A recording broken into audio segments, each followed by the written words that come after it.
It's Thursday, May 30th, Friday, May 31st. If you're on the East Coast, across the pond, or down under.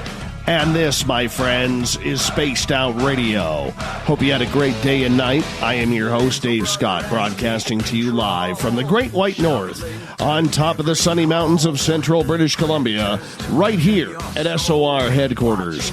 We welcome you to tonight's show, including Revolution Radio. If you want to take a listen to our archives, they are free at youtube.com/Spaced Out Radio. Just do me the favor, hit that subscribe button. Our website is spacedoutradio.com. Currently under construction, the Gavinator is working diligently to make it perfect for you. Tonight's show is brought to you by the YouTube channel Ensuho. Sebastian Martin brings high-quality messages to the masses. Head to YouTube, click on Ensuho, and subscribe today. We are looking into a couple of mysteries tonight. One in Great Britain, the other on the east coast of Canada, as we are joined by author Michael Beck tonight. One story involves a UFO landing, the military, and in one of the world's greatest cases, the Rendelsham Forest incident comes to mind. That's what we're getting into. The other involves an alleged hidden treasure that continues to baffle hunters from around the world at Oak Island in Nova Scotia. Michael will take us on a journey of facts, mystery, and data that will help tell us what happened. Then at the bottom of hour number 3, I will bring you the SOR Newswire, brought to you by Paranoia Magazine. Michael Beck, welcome to Spaced Out Radio for the first time. Glad to have you on. Two very intriguing topics to our audience. How are you? I'm doing great, Dave, and it's a privilege to be on your show. I'd like to say hello to all the people up there in Canada. My wife and I went up to Nova Scotia for the first time last year and fell in love with the people up there. Say hello to everybody, all my family and friends out there. Hey, how you doing? Wonderful. You know, I've never traveled east. The most east I've been in Canada is Toronto, and I haven't even stepped out of the airport. I will be this fall. But I know my dad has traveled coast to coast, and he says that those eastern maritime provinces are just absolutely phenomenal. It was beautiful, and the people up there were so kind and so generous. I have a special type of wheelchair, it's a track chair, and there were a lot of tourists there, and everybody wanted to get a picture with that track chair. It's a pretty amazing sight. But we went up there to take the tour of Oak Island. I'm what you call an acorn, an Oak Island nut. I've been fascinated with the story since I first watched the very first episode. When they found the coin, I think it was episode 3 of season 1. I might be wrong. But as soon as the guy found the 1652 Spanish Maravedí in the swamp, I was hooked. Well, what got you involved with all of this? Tell us a little bit about you, because you are a researcher. Okay. You go along Yes, the lines of UFOs. That's a big one for you as well. How did you start researching UFOs? Well, it all started thanks to James Fox. I was sitting at home one day and clicking around, and I saw this thing says, "Oh, a UFO show," and you know what it was, his documentary, I know what I saw. And when I watched that, I learned about Rendlesham. I learned about the Tehran incident in 76, the Belgian wave in 91, and I was gobsmacked. And it really sparked a fascination with me, because me being a veteran, former military, and those were 3 incidents where it was, the military involved with a UAP/UFO incident.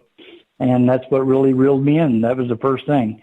The next thing I did, and this is what I would recommend for anybody that's going to do any research on UFOs when you're first starting, read Leslie Kean's book, UFOs, Generals, Pilots, and Government Officials Go on the Record.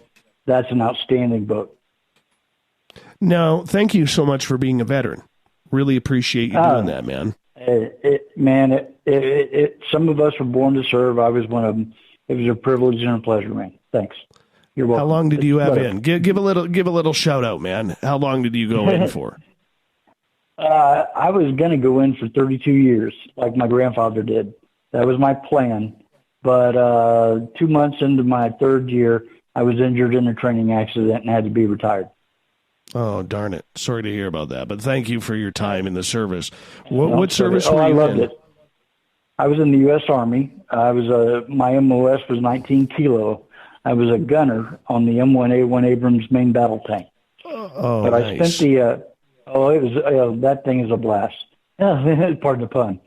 But I spent the first year and a half of my military career stationed at Fort Carson, Colorado. I was in 4th Battalion, 68th Armors, S3, which is Battalion Operations, and I worked directly for the Command Sergeant Major. I had a top secret clearance. I did basically anything that they asked me to do around there. And then when we were in the field on maneuvers, I drove the battalion commander's M113A3 armored personnel carrier that he commanded from. That was my job out there. And from our office, I could see the entrance into NORAD. It was pretty surreal. And then we went out to the National Training Center. Real quick story. Went out to the National Training Center, and we not only defeated the OP4, we beat them 9-0. And it got such attention to our unit. The chairman of the Joint Chiefs of Staff at the time, Admiral William Crowell, came to our battalion. I opened the door for him, saluted him, "Silver lining, sir." And he walked by and didn't return my salute. Never forgot that. But he came there, put full bird on, from lieutenant colonel to colonel. That's right, for my battalion commander. And it was really cool. I sat there and talked to his detail for a while. There was a Marine colonel there with the nuclear football. And at the age of 19, I was like, oh boy, this is serious stuff. No kidding. That's how it began for me. And shortly after that, I got sent over to Germany, and I was in the 1st Armored Division, 2nd Battalion, 81st Armor, and then we transitioned to 4th Battalion, 70th Armor. And that's when the brand new M1A1 came out. We got ours delivered to us over there in Germany from Detroit, Michigan, and some of them literally had newspapers and lunches from the guys that built the tanks in Detroit. When we opened them up, it was pretty neat. It's kind of like a $4 million Christmas present. That had to be a lot of fun. A lot of fun. Oh, it was cool. Thank you so much for doing that, because the one thing we do all around here is we love our veterans, and we got a lot of veterans who listen to this show and are in our chat rooms and on Twitter and everything, and we make sure that they are very, very well heard around here, because that's what we love to do. So I want to get into UFOs with you for a couple of minutes here, because we're going to start off with Rendlesham. We'll get to the Oak Island treasure later on in the show. You mentioned that you had seen a couple of UFO shows, and you read Leslie Kean's book about UFOs, and being former military, you must have heard some stories about some strange things that the guys were seeing while maybe in training or in combat. Myself, actually, no, but I did have some conversations with some guys that said, whenever we do certain maneuvers, we see things like that. But me in my position, I myself never really talked to anybody that saw anything. Now, when you hear these stories, because, you got a lot of friends who are in that category of retired or still maybe even in service. Is the UFO topic big when you were in the military? Absolutely not. Absolutely not. In any military thing, it's a death sentence if you say that you see a UFO, if you see a ghost, if you see anything, that you're going to draw the attention of your commanders, and it's not going to be good for you. I told you in one of our little conversations that I saw some things when I was stationed in Germany that I can't explain. And did I say anything to anybody? Absolutely not. So I can see why, especially if you're a fighter pilot, if you see something strange, you're going to be quiet. That's why I'm really jazzed that the Navy's, looks like they're finally starting to come around and, change the policy where these guys can report stuff without, risking, as they say, flying a desk. Well, and that's the thing. How many pilots, good, high-quality pilots, who said something were transferred to desk jobs rather than being fighter pilots? You know, I mean, that's the sad part about it. They were doing what they were told. Doing exactly what they were told. But in the military, you always do as you're told by the guy that has a higher rank on his lapel. And that's just the way it is. But Rendlesham, that one really stuck out to me from the first time I saw that documentary. And then I saw a couple of other shows about it. And then I read about it in Leslie Kean's book. And I just became a little bit obsessed with it. And I said to myself, and I said to my wife, I said, you know, I'm getting old. You know, I got a bucket list. You know what my bucket list is? I'd like to meet Nick Pope, Colonel Charles Halt, Sergeant Jim Peniston, and Sergeant Burroughs. I'd like to meet those guys and talk to them one time. And I sent an email to Nick Pope, and he answered it. And we chatted back and forth for a while, and he put me in touch with Colonel Halt, and we chatted back and forth for a while. And to my amazement, Colonel Halt one day said, yeah, come on up here. And I went up to one of his places that he has. I'm not going to say where it is.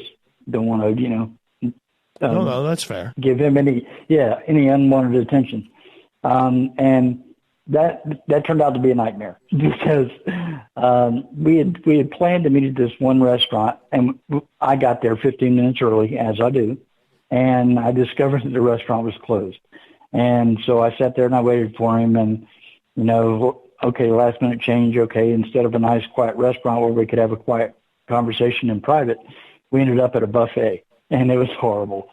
To his credit, he was such a gentleman, and he was patient with me because I was just, again, gobsmacked. I probably set a record for saying wow. I'd ask him a question, he'd give me a good wow. And it was amazing. And I've been back to his place 2 other times since. And when I first met these guys, I never thought about, doing anything in UFOs. As you know, I thought about producing a Rendelsham Forest incident graphic novel.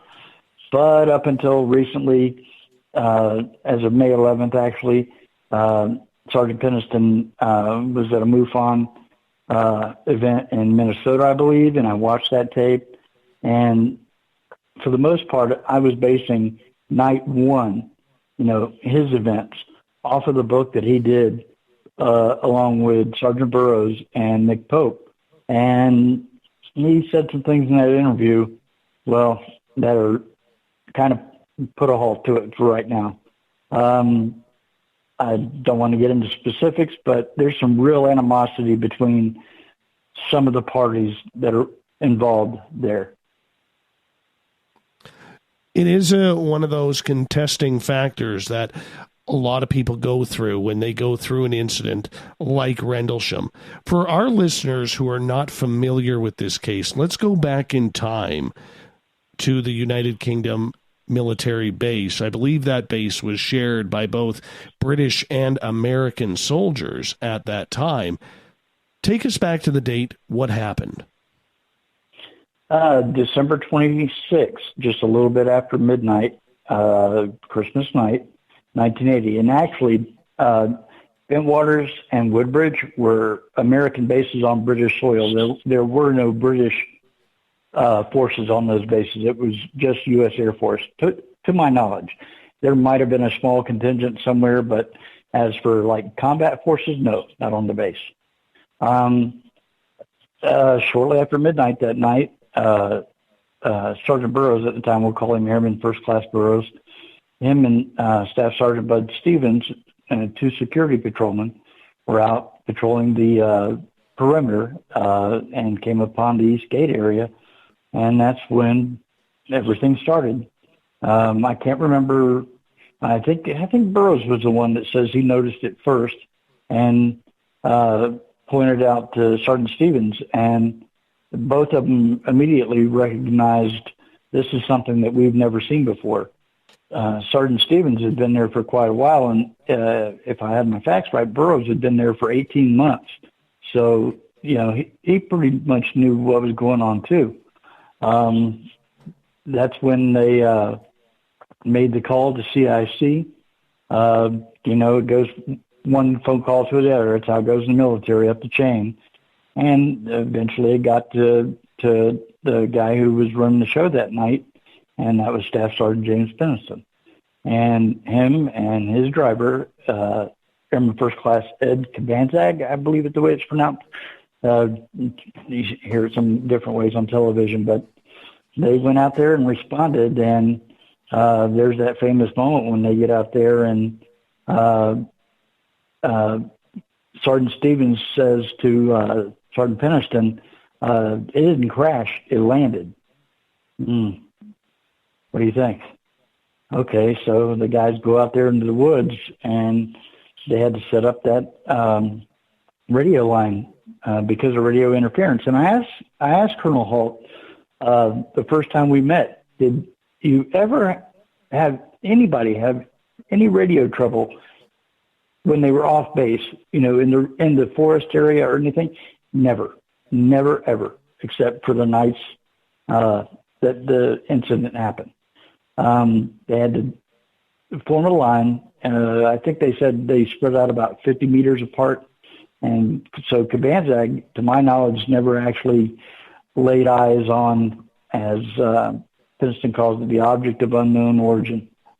They go into the woods, they see a flash of bright light, they feel static electricity, they jump to the ground, and next thing you know, there's a craft sitting in front of them. Incredible. Yeah. When you talk to the people involved, what was going through their heads at this time? Well, I haven't got a chance to talk personally with Sergeant Peniston.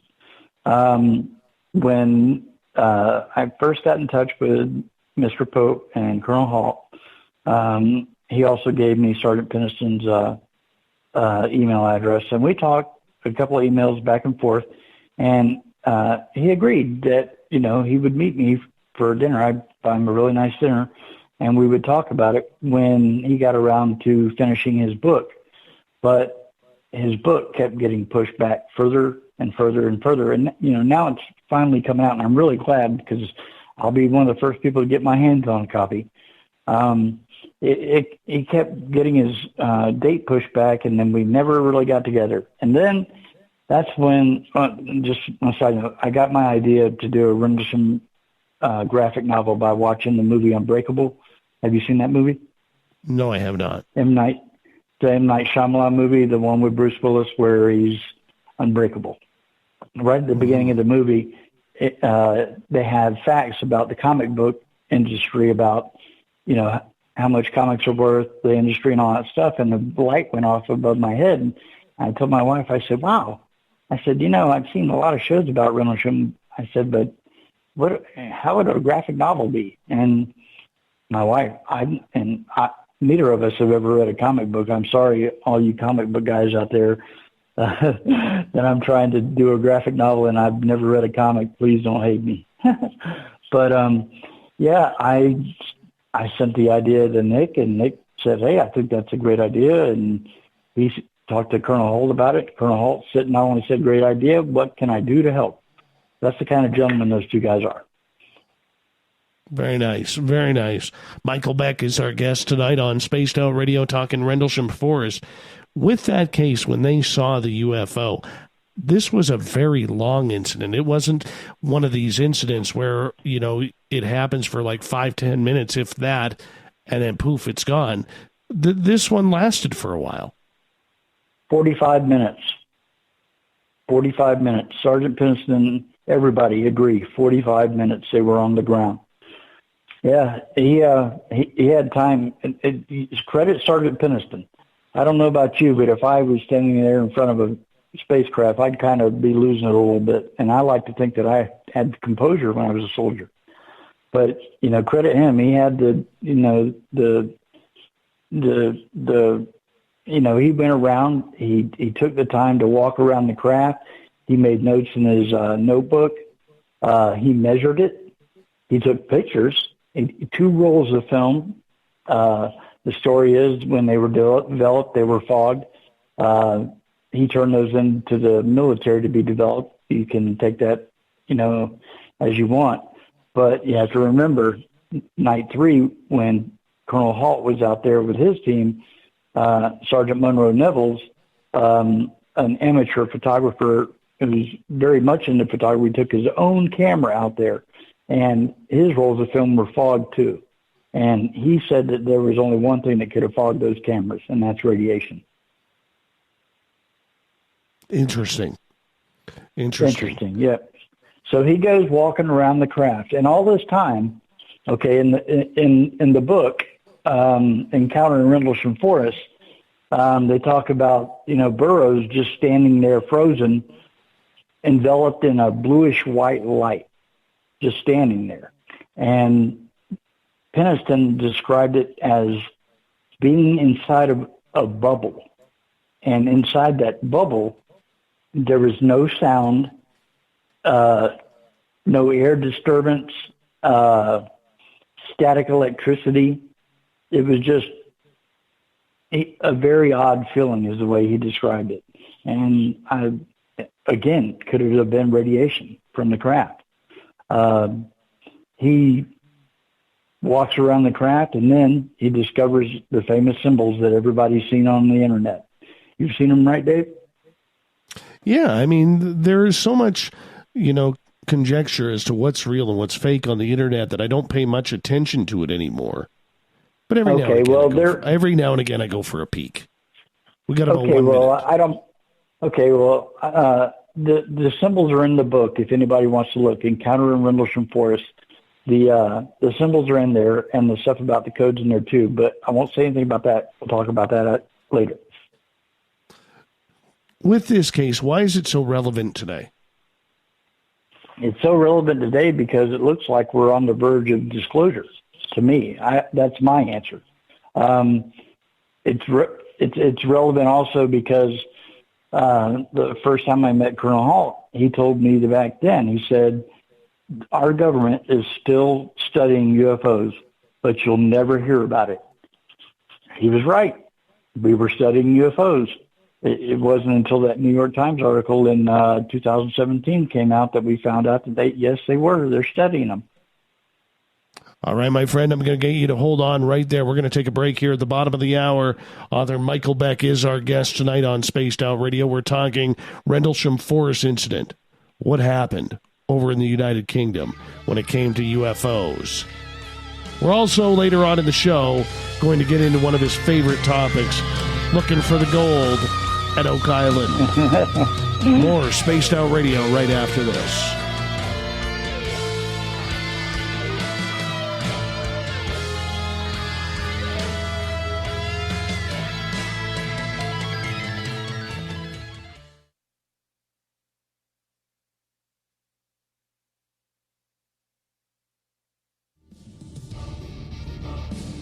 Come get spooked at the 4th Annual Forest Moon Paracon in Cedar-Woolley, Washington, Saturday, September 28th. UFOs, ghosts, aliens, Bigfoot. Speakers include Mike Morin and Jason Jordan, R. Keith Andrews, and Dave Scott from Spaced Out Radio, and so much more. There will be workshops and a VIP roundtable. Get early bird tickets now at fmparacon.com. Are you intrigued by Paranormal Talk Radio? You'll love the new Paranormal Radio app from TalkStream Live. You'll find a great selection of talk shows covering UFOs, ghosts, strange phenomena, and much more. Download the Paranormal Radio app now and start listening to the very best in paranormal talk entertainment, including the network you're listening to right now, the Paranormal Radio app, free in Google Play and the iOS App Store. Looking for the stories of the strange and weird that you will find hard to find anywhere else?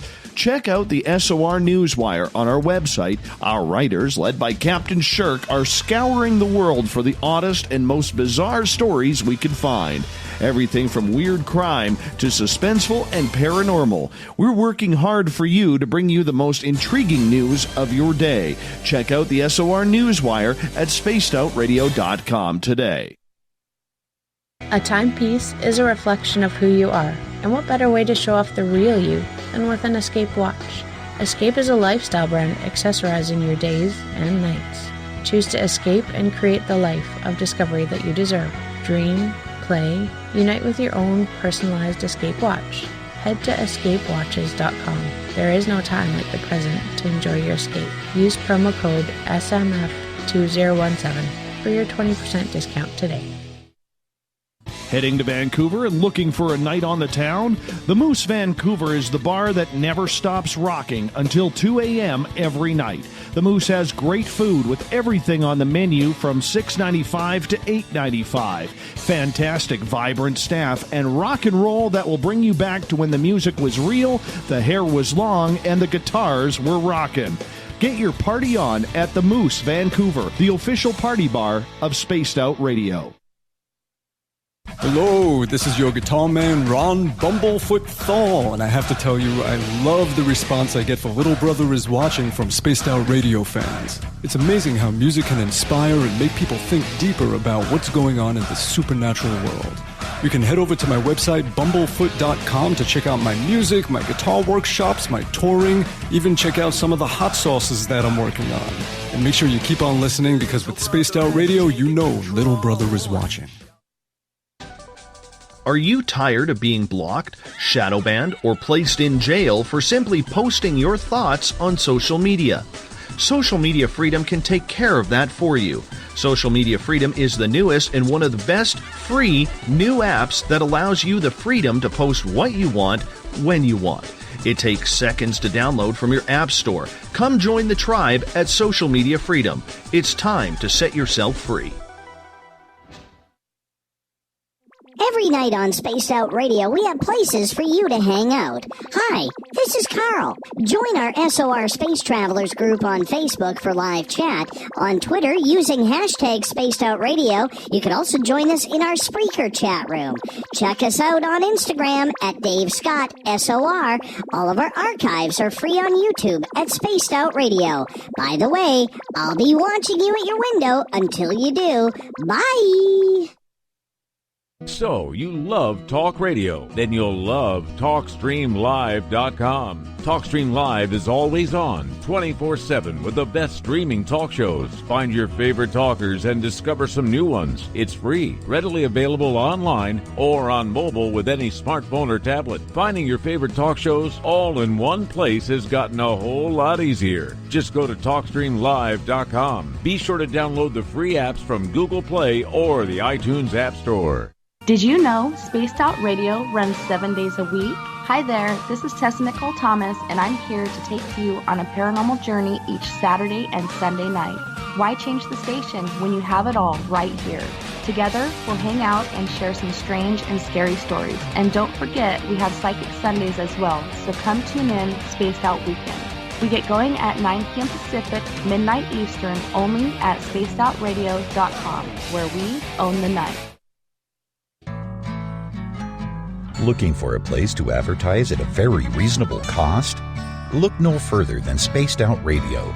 SpacedOutRadio.com has an advertising tab that you can click to check out our daily, weekly, and monthly packages to play on the radio, or our website including social media. From commercial spots to banners, we have it all. Check out our competitive pricing today. We're bringing scientific thought to the paranormal. Hi there, this is Spaced Out Radio scientist Chris Cogswell. Join me, Chris Zuger, and Dave Scott the second Wednesday of every month, where we break down the who from the woo when it comes to everything paranormal. We'll investigate and try to bring sensible answers to those straight and sometimes outlandish questions people have. Hey, not everything is an answer, but we'll do our best. Listen in to Reality Paranormal only on Spaced Out Radio. Coming soon to our website, spacedoutradio.com, is the SOR Space Travelers Club. For just $5 a month, you can get into a private area on our site where you can hang with other listeners in our chat room, post in our forum, and check out a bunch of exclusive content and store that won't be found anywhere else, including a nightly after-show party with Dave. It's going to be the best $5 a month you're going to spend. The SOR Space Travelers, only at spacedoutradio.com. Coming up this September 21st and 22nd, all UFO eyes will be focused on Toronto for the 4th Annual Alien Cosmic Expo. Come listen to some of the biggest names and experiencers in ufology. Travis Walton, Paul Hellyer, Richard Dolan, Paula Harris, Grant Cameron, Randy Kramer, and Spaced Out Radio's own Dave Scott. Tickets are on sale now at aliencosmicexpo.com.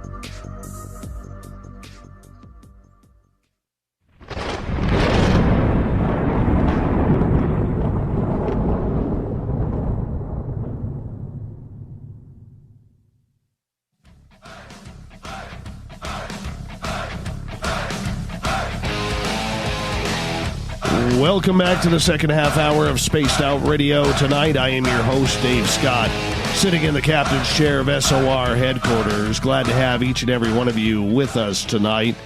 A reminder to all of you, if you've missed portions of this show or others, you can always go to our YouTube channel, youtube.com/Spaced Out Radio. Listen to our archives for free. Just hit that subscribe button. And the Gavinator, working on the website. He talked to me about it today. Says, don't worry, it's coming. Tell the listeners, chill. I'm making it pretty. I'm making it gorgeous. So we just all got to be patient. The Gavinator is on the new look Spaced Out Radio website. We're talking Rendelsham Forest in Oak Island tonight. Author Michael Beck is our guest tonight. Michael, welcome back to the show. Hey, Dave. Hey, everybody in Canada. I will remind you, about 80% of our audience is in the United States. So don't forget about your brothers and sisters down where you are. Roger that. Hello, brothers and sisters from state to state. I've been in 27 of the 50 states. Very nice.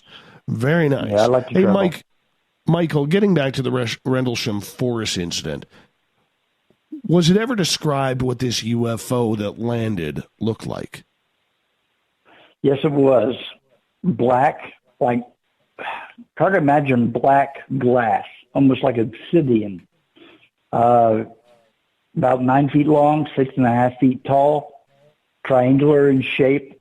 I believe he said it had one white light on the top of it, but the skin actually emanated light itself, blue and orange light alternating through the skin of the craft. Sergeant Penniston has testified, I guess you could say, affidavit or whatever, that it was smooth as glass, warm to the touch, and had a slight vibration to it. Of course, then he ran his hands along the craft until he came around to where the symbols were, and the symbols were quite contrasting to the rest of the craft.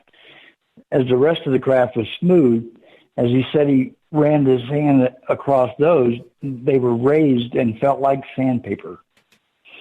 There were the initial, I think, 3 or 4 that went across, and then the main one, which was centered above the others, and about, he said, a little bit bigger than the palm of his hand, that it was a circle with a equilateral triangle in it, a circle in the upper right-hand corner, and a circle in the upper left-hand corner and lower right-hand corner of the circle.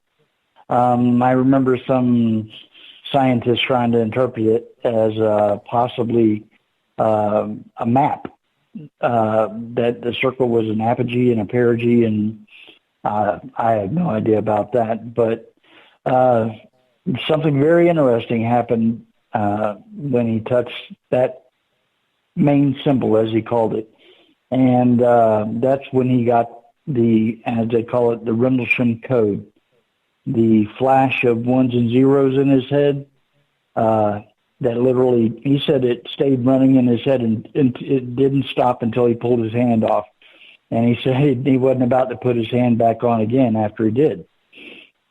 So, you know how we're they're currently working on human computer interface right now. You know how we already use eye scans and fingerprint and palm scans.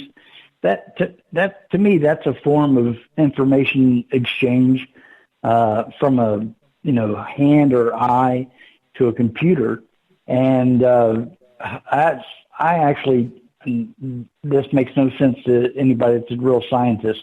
I came up with something. With the best term that I can describe it is electrostatic transdermal information exchange.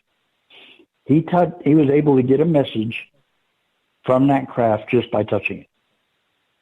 Well, if we're working on human-computer interface now in the 21st century, in the year 2019, this craft is supposedly from the message from the year 8100.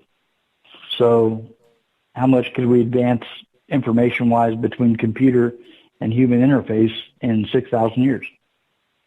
Big question. It's a very good question in regards to what's going on, because they believe that craft was from the future. Absolutely. That's his belief, and that would be my belief too. I don't see how aliens would be carrying around a binary message that translates into English. And you have those people that say there's no way that Sergeant Peniston could sit down and write 15 pages of binary, and to that I say two things. One, 15 pages in a very small police notebook. It's not as many digits as you think. And Nick Pope, the first time we ever met when we were having dinner, when we were discussing it, I brought up, how can somebody do that? And he said, well, Michael, he said, there are plenty of people on the planet that can recite pi past 1,000 digits. And if somebody can do pi past 1,000 digits, why can't Sergeant Peniston do, I think, 1,200, 1,300, 1,400 digits that came out to be of ones and zeros? Another question. I think he could do it. So this incident where the way he was getting messages from the craft, it's almost like it was having some sort of biological technology that could communicate with his brain.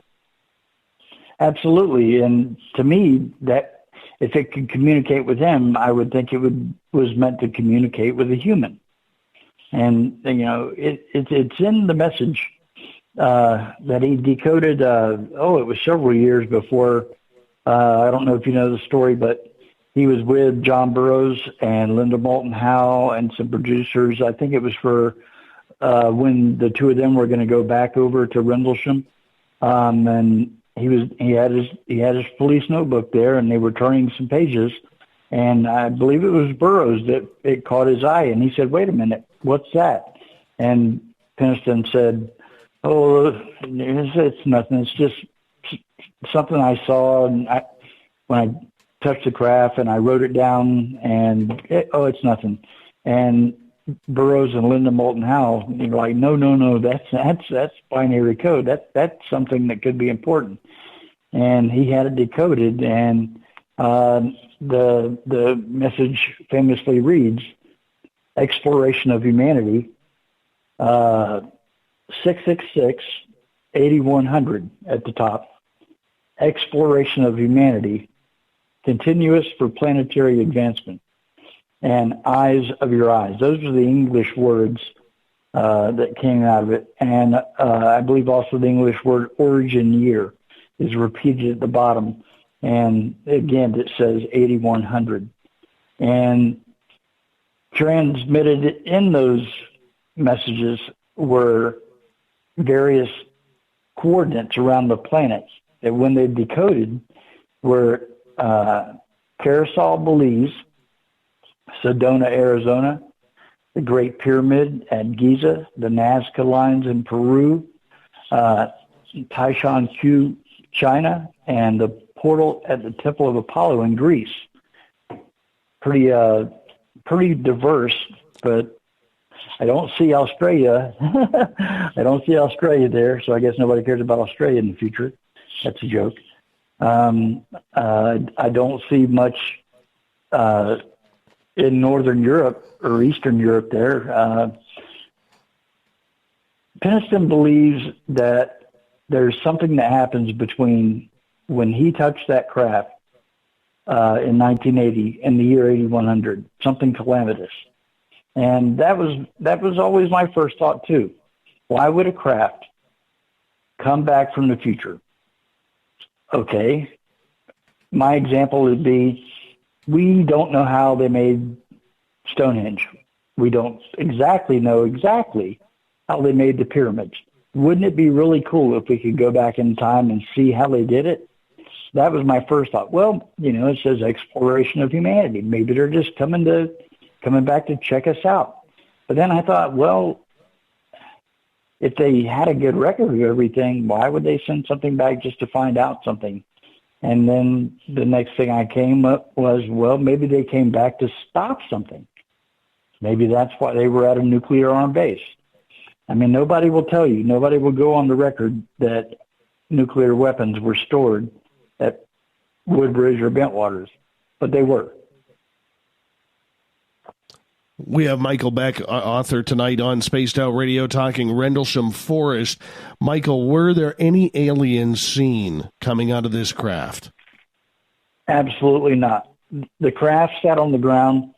They, like I said, 45 minutes.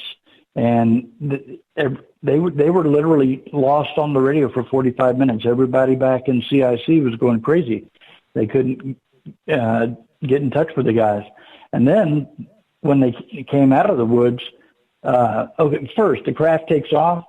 When the craft all of a sudden, it's like, okay, I'm out of here. It lifted off. It slowly made its way up through the trees. And as soon as it cleared the tree line, it took off in the blink of an eye. And Peniston's last notation in his notebook was speed impossible. That was his last thing. And they came out of the woods, and everybody was in an uproar. Where have you guys been? They got back to the base, checked their weapons in. I'm sure they did some type of debriefing. They filled out some forms. And it was when Peniston was back at his flat in Ipswich. Did I say that right? Ipswich? Yes. Ipswich, yes.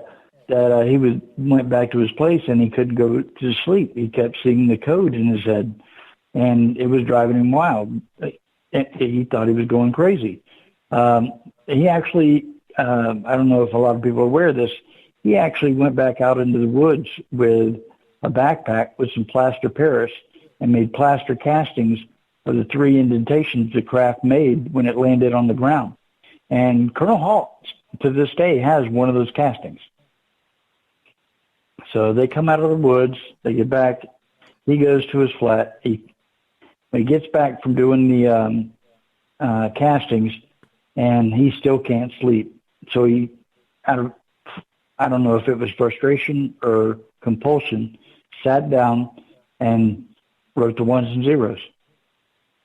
Right out of his head, right down to the piece of paper, ones and zeros. That almost sounds like what we hear from a lot of ET contactees who say they have these downloads. Well, remember now we're getting into science fiction here. Remember Richard Dreyfuss's character in Close Encounters? Yes. They put that image of Devil's Tower, Wyoming in everybody's head. Yes. Team Stump. Absolutely. We're on Team Stump with that rather than one big rock. There you go. Where do you stand? Where do you stand on that? Do you think it was a large tree, or do you think it was a rock formation? We got to know now. That rock formation or a large tree? Come on, it's a stump. It's a tree stump. 10-mile high tree. Oh, you're talking about Devil's Tower, Wyoming. It's a tree stump. Yes. Perfect. Yes, it's a tree stump. It looks like a giant petrified tree. Okay, yeah. I was like, okay, yes. It does. It looks like a giant petrified tree. Team Stump wins. Absolutely. Yes, we love it we love that when that happens. But seriously though, getting back to this craft that was sitting on the ground for 45 minutes, not moving, nothing coming out, no one coming out. What was the purpose of that visit?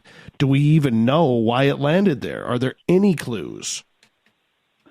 There are clues. Peniston, under hypnosis, said that he got the impression the craft was sitting there repairing itself. That's it. That's his words. That it was repairing itself. Had a malfunction. A malfunction, and was repairing itself. I would think that it was some type of scout craft or probe. Okay, we send out probes now.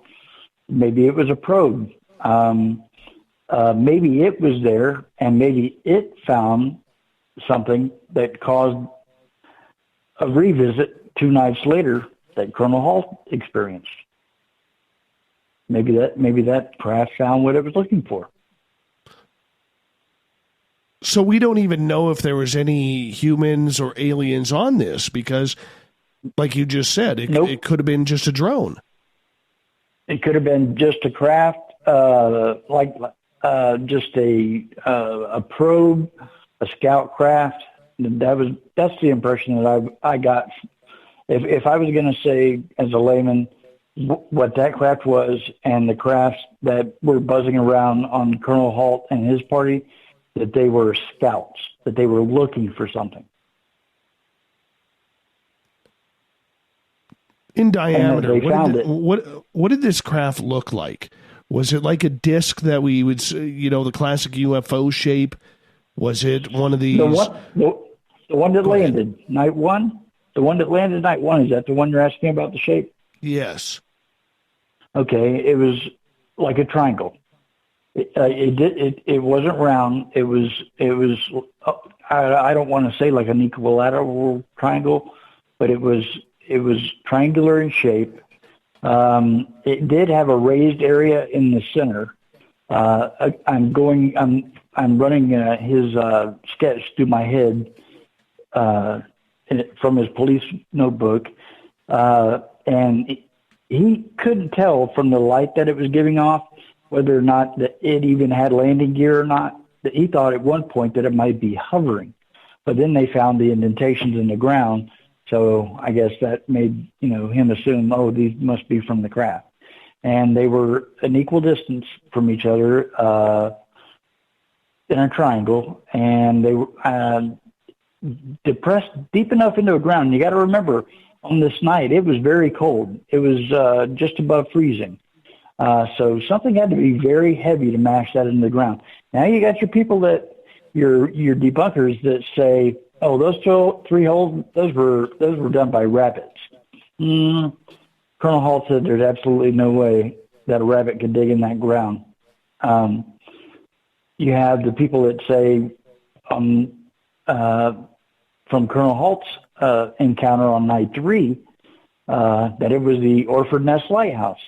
Well, to that, again, I say, show me a lighthouse that flies. Show me a lighthouse that beams a light down into the weapons storage area. Show me a lighthouse that zips around, splits into 3 different craft, and also shines a light at Colonel Halt and his party's feet. Show me a lighthouse that does that, and I'll say, okay, they were full of it. No, lighthouses don't fly. I was really hoping that you were going to say it looked like a DeLorean. Well,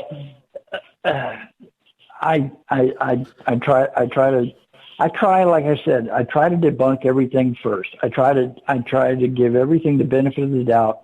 And when Colonel Halt sees his things, and I'm more than happy to get into that right now if you'd like to. Night 3, but sure. We got about 4 minutes. We got 4 minutes. Okay, well, before I get on night 3 in Colonel Hall, there was actually an incident that happened on a second night that not many people talk about.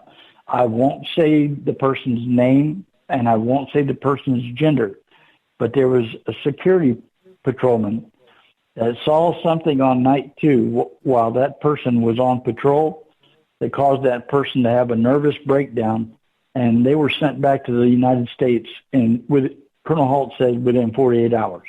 And Colonel Halt said he had no idea that person was even back in the States until it was already over. And this is coming from the deputy base commander. So how many nights was it? 3. So there was 3 nights that this took place. Yes, 3. Were there any more landings outside of the first one? No. On night 3, Colonel Halt's at his base party, giving out awards at the end of the year. They, dog and pony show that we do in the military every year to give out awards. And, famously, Lieutenant Bruce England was the on-duty flight chief that night. And he comes to the base party, and Colonel Halt said, this guy's a former Marine. Now he's a Air Force lieutenant, and the guy's white as a sheet, and says, "Sir, it's back." And Colonel Halt's standing there with Colonel Ted Conrad, the base commander, and what's back? And it's the UFO, sir. And Colonel Halt looks at Colonel Conrad, and Colonel Conrad says, "Well, you're all right. You get to go out and rank has his privileges." So Colonel Conrad stayed there. Colonel Halt had to go out and debunk this stuff, and he was really irked about it because his security policemen, are supposed to be securing that base and not chasing UFOs. That's a quote from Colonel Halt. And he was going to go out there and end this stuff. He was going to put an end to this UFO stuff because it was supposedly spreading around the whole base. I don't know if that's the truth.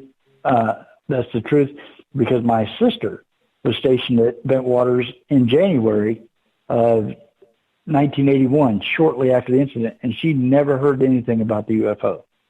Now, back to Colonel Halt. They take him home. He has to go change clothes. He puts on his greens. He gets to the base disaster preparedness NCO that's on duty that night, Sergeant Monroe Nevels, and Master Sergeant Bobby Ball. And he grabs, Colonel Halt grabs his tape recorder, as was his habit. He would go around the base, and see something needed to be fixed, cleaned up or whatever. He'd make a note into his little cassette recorder and all that stuff. He carried his cassette recorder out into the woods along with a Geiger counter. And they drive out to the woods, and when they get out there, Colonel Halt was shocked to see 15, 20 of his security policemen out there trying to set up light-alls to light up the area where supposedly the craft had landed. And like he said, "Oh man, this is going to be bad." He made sure that everybody got out of there. Okay, go ahead. Let's hold it off right there because that's kind of interesting that the colonel heads out to his own base after telling everybody to just forget about it and shut up about it. And his own curiosity leads him to a bunch of soldiers who are there playing around looking for evidence as well. Michael Beck is our guest tonight on Spaced Out Radio. We're going to continue the Rendlesham Forest talk in hour 2 right after this.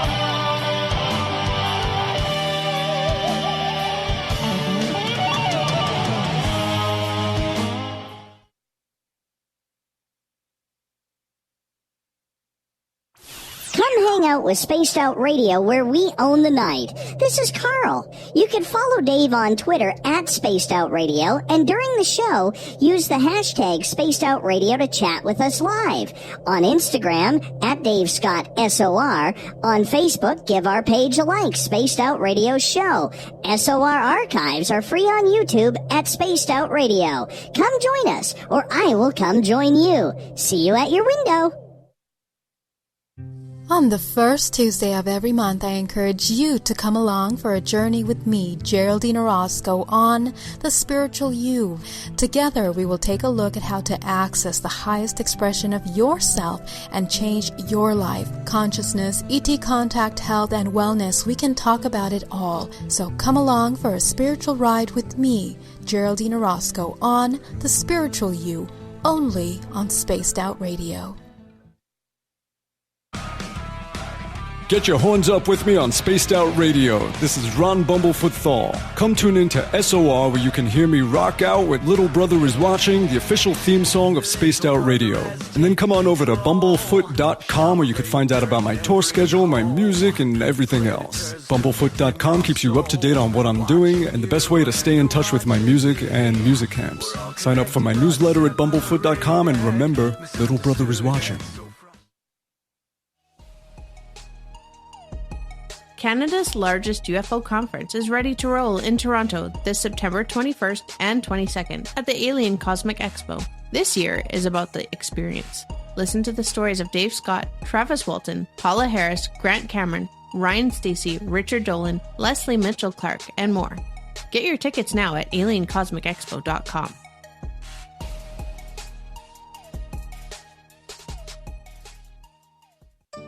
Find your escape where time has no limits. It's about living today and cherishing the heritage of yesterday. A spirit of adventure for what is new, with the nostalgia of the past. Your timepiece is a reflection of who you are. Life surrounded by beauty from the world around us to the soul within. EscapeWatches.com. There is no time like the present to enjoy your escape. Use promo code SMF2017 for your 20% discount today.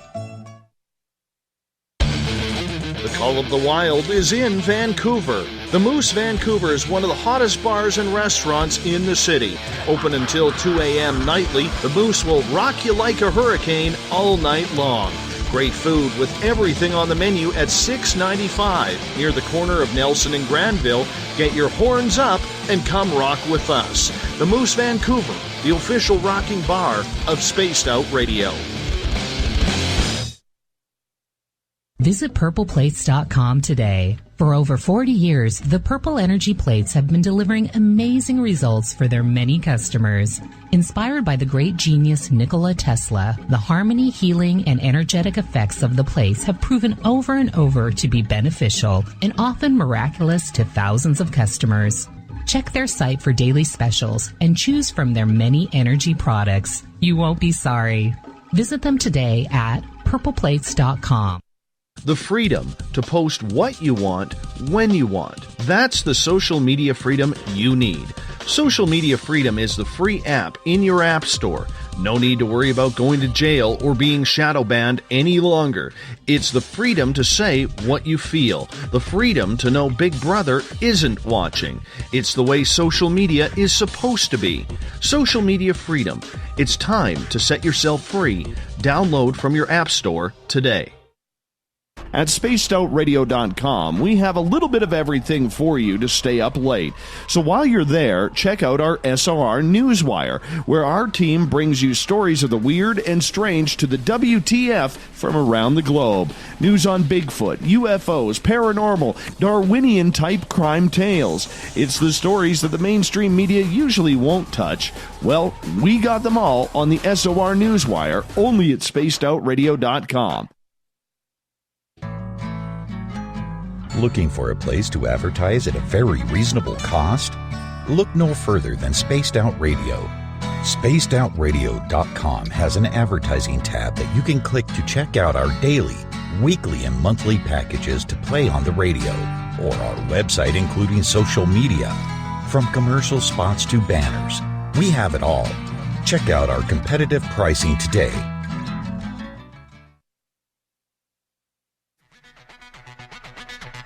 Come get spooked at the 4th Annual Forest Moon Paracon in Cedar-Woolley, Washington, Saturday, September 28th. UFOs, ghosts, aliens, Bigfoot. Speakers include Mike Morin and Jason Jordan, R. Keith Andrews, and Dave Scott from Spaced Out Radio, and so much more. There will be workshops and a VIP roundtable. Get early bird tickets now at fmparacon.com. We are getting ready to relaunch the SOR Space Travelers Club at spacedoutradio.com. For $5 a month, you can join us for a plethora of features found nowhere else. Hang out in a private chat room during the show and after party. You can check out some exclusive content and a store specifically for you, as well as a private listener forum where you can post your thoughts, stories, and pictures. The SOR Space Travelers Club, coming soon to spacedoutradio.com. You hear footsteps in the empty room above you. A rocking chair begins rocking by itself. Don't be afraid of the things that go bump in the night. Reach for Spirit Storybox, the iPhone app the Huffington Post UK called the only ghost hunting app you will ever need. Spirit Storybox. The spirits are telling their stories. Are you listening? We're bringing scientific thought to the paranormal. Hi there, this is spaced out radio scientist Chris Cogswell. Join me, Chris Zuger, and Dave Scott the second Wednesday of every month, where we break down the who from the woo when it comes to everything paranormal. We'll investigate and try to bring sensible answers to those straight and sometimes outlandish questions people have. Hey, not everything has an answer, but we'll do our best. Listen in to Reality Paranormal only on Spaced Out Radio. So, you love talk radio? Then you'll love TalkStreamLive.com. TalkStream Live is always on, 24/7, with the best streaming talk shows. Find your favorite talkers and discover some new ones. It's free, readily available online or on mobile with any smartphone or tablet. Finding your favorite talk shows all in one place has gotten a whole lot easier. Just go to TalkStreamLive.com. Be sure to download the free apps from Google Play or the iTunes App Store. Hey, this is Canadian Paranormal Investigator Mike Moore. The third Wednesday of every month, I'll be teaming up with Dave Scott to bring you Ghosts of the Great White North. Each month, we will bring on guests from across Canada to discuss their ghostly encounters. Canada is a paranormal hotbed with stories you've never heard, so we're going to bring them to you. So get comfy on your Chesterfield, grab a donut, and join us, eh?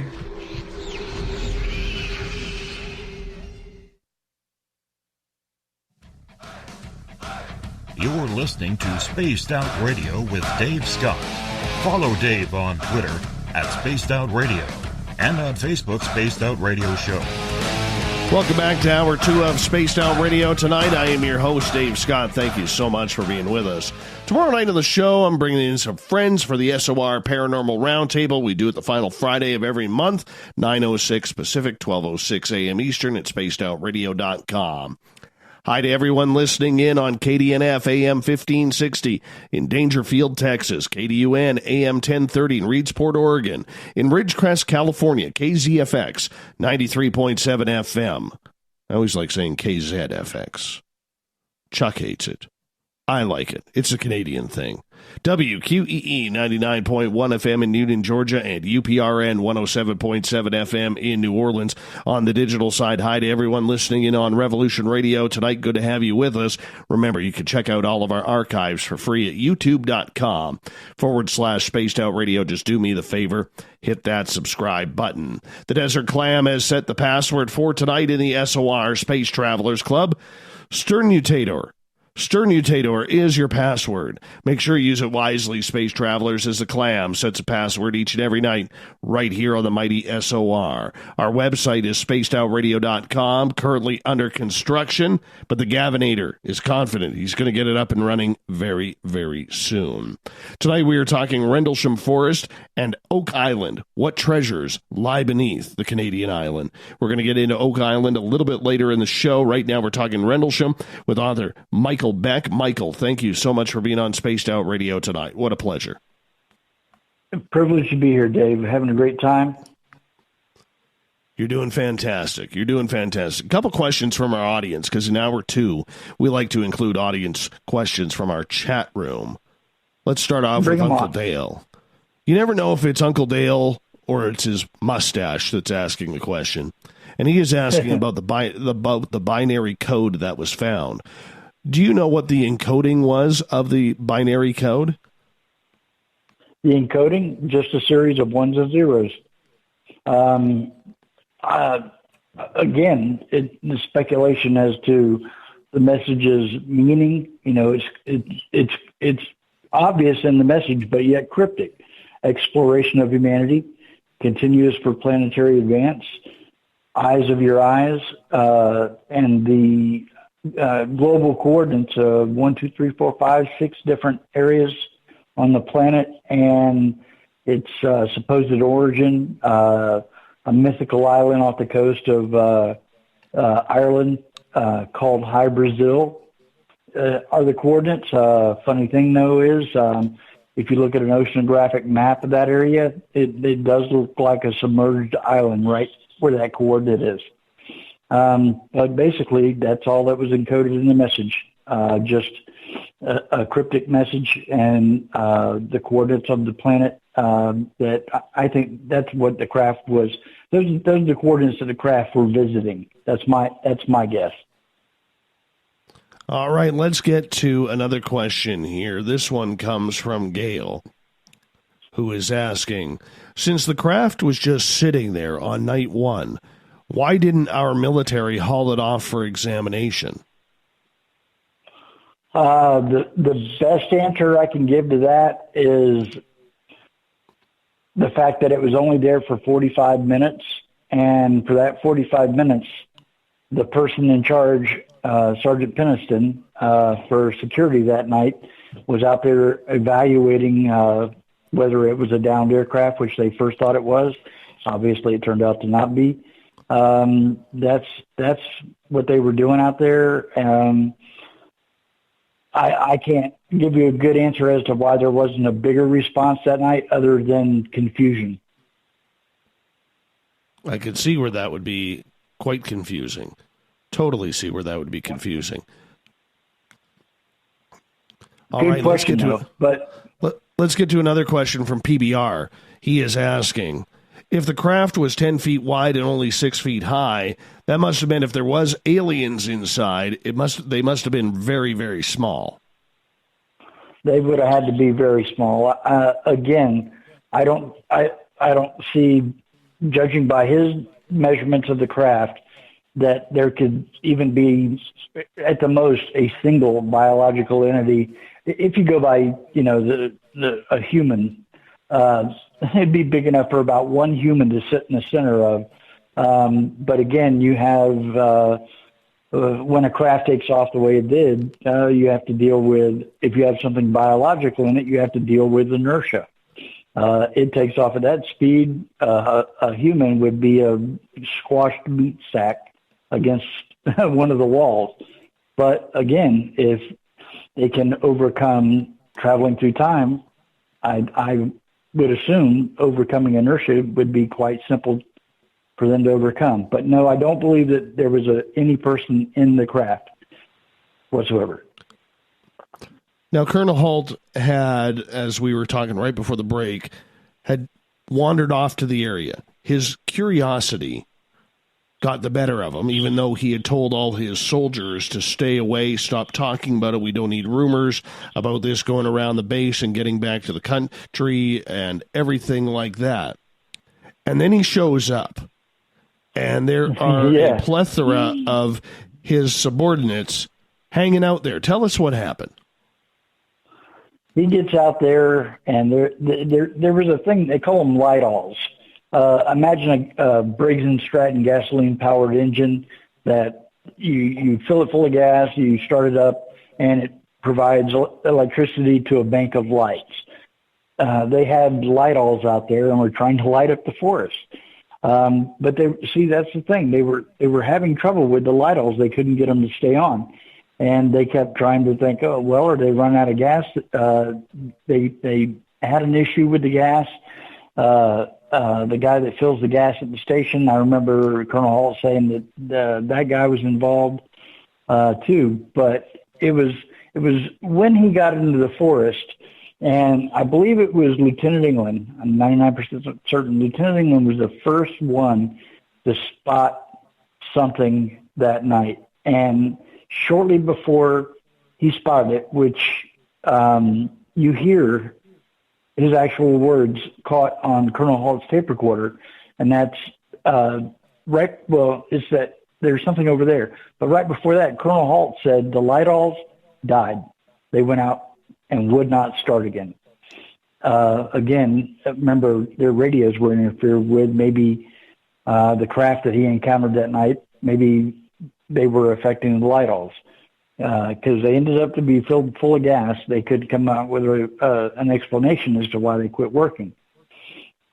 So they're standing there. They had already started measuring the area with the Geiger counter. And amazingly, when they put the Geiger counter into the 3 depressions in the ground, that's when it went crazy. It was actually detecting, I think the British MOD says it was 7 to 8 times above normal background radiation in the areas that they checked.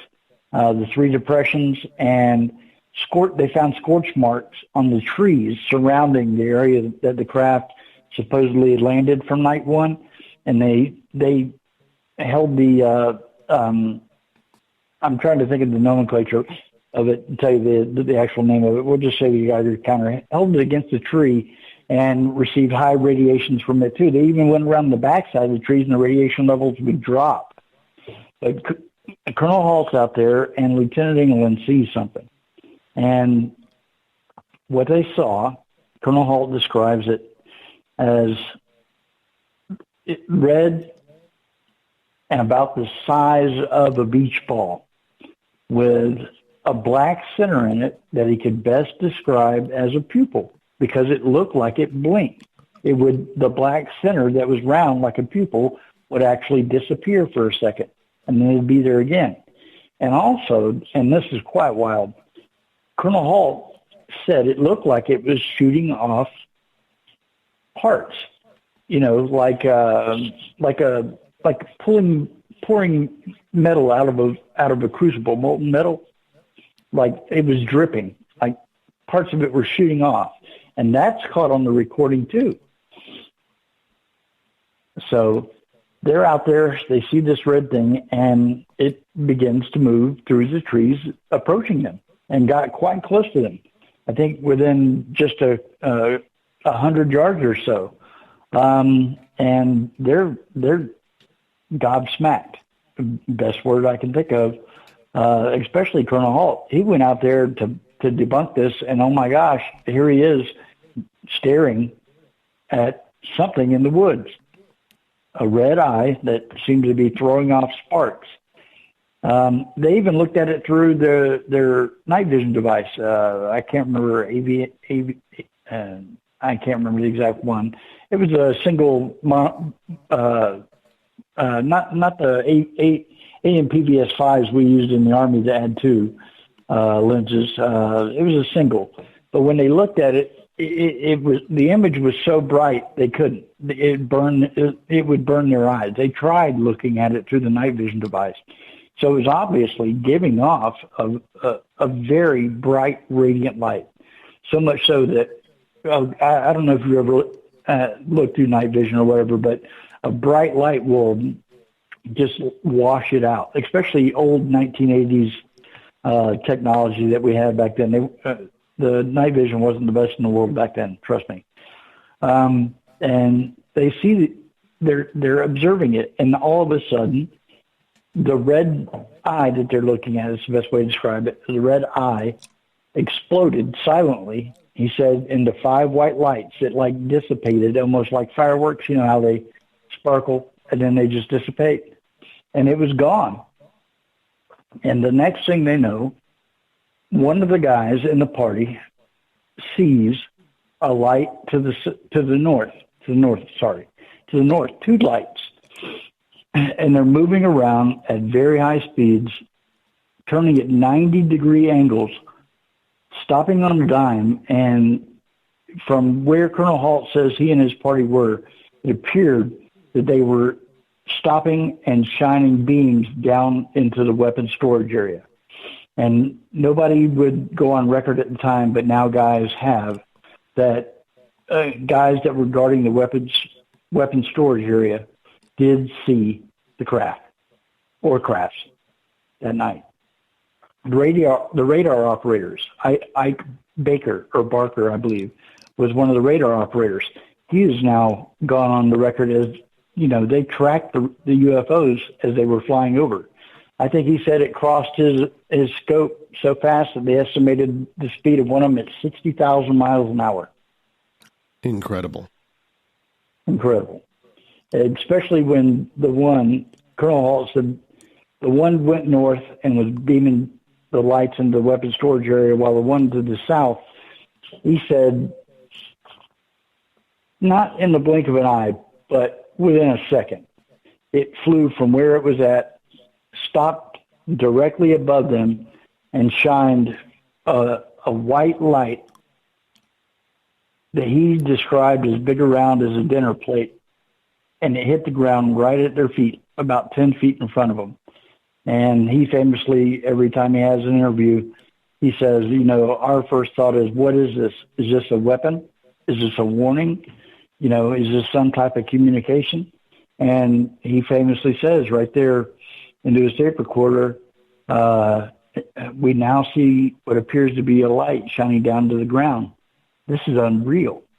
And years later, Colonel Halt said that he had his tape analyzed by voice stress analysis, and said everybody that was heard on the tape, their voice analysis was off the chart.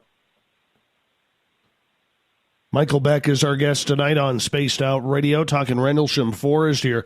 More questions from our audience for you, Mike. Let's get from another Mike over in Portland, or the Oregon area. And he's asking, on the timeline of events surrounding Rendlesham, when were the nuclear weapons storage areas scanned by the UFO? That would have been night 3, the one I was just telling you about.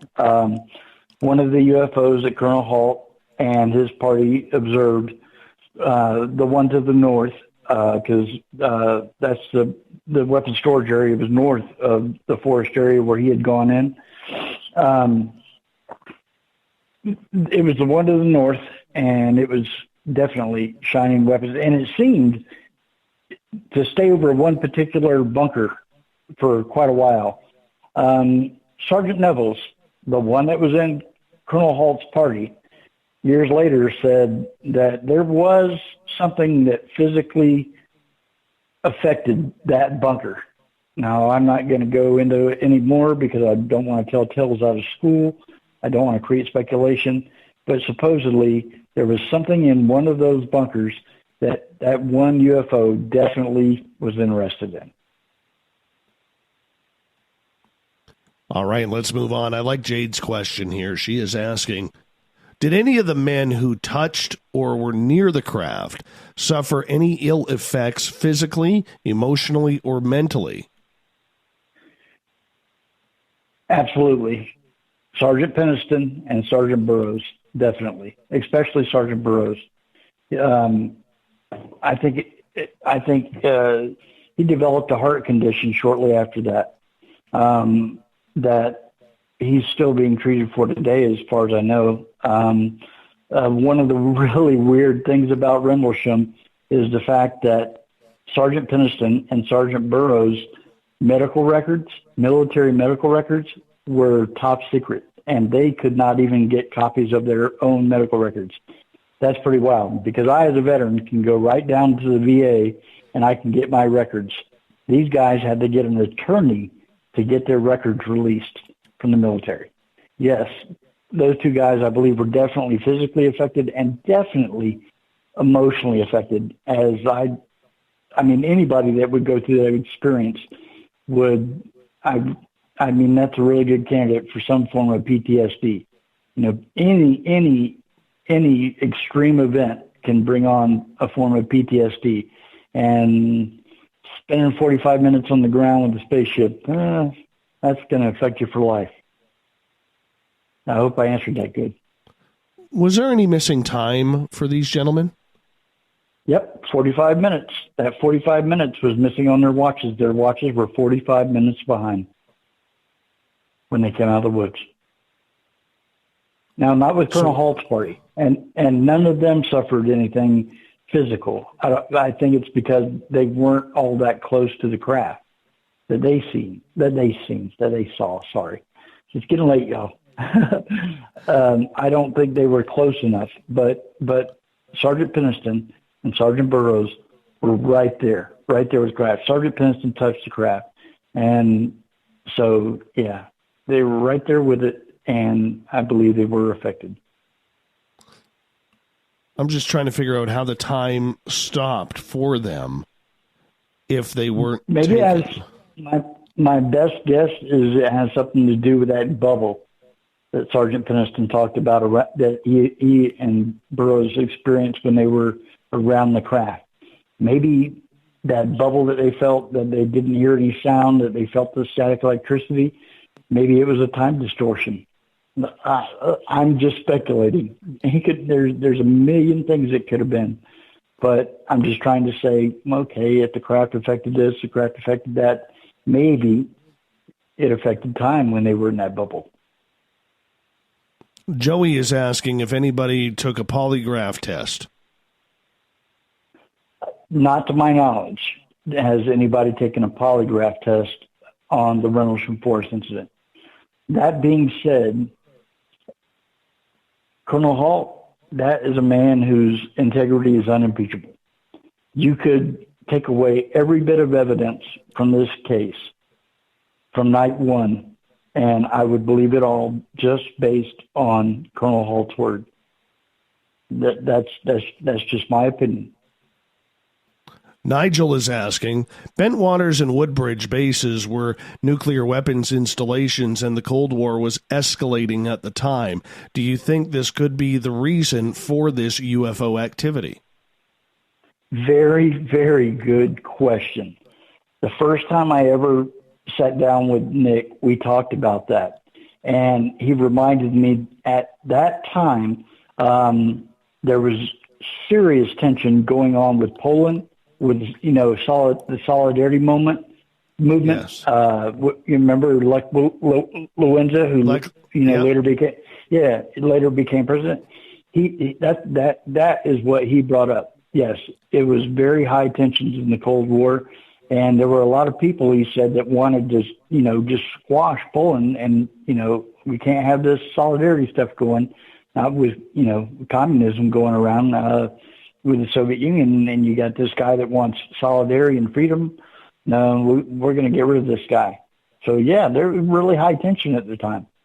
I thought Nick's that was a really good plausible explanation as to the timing of it.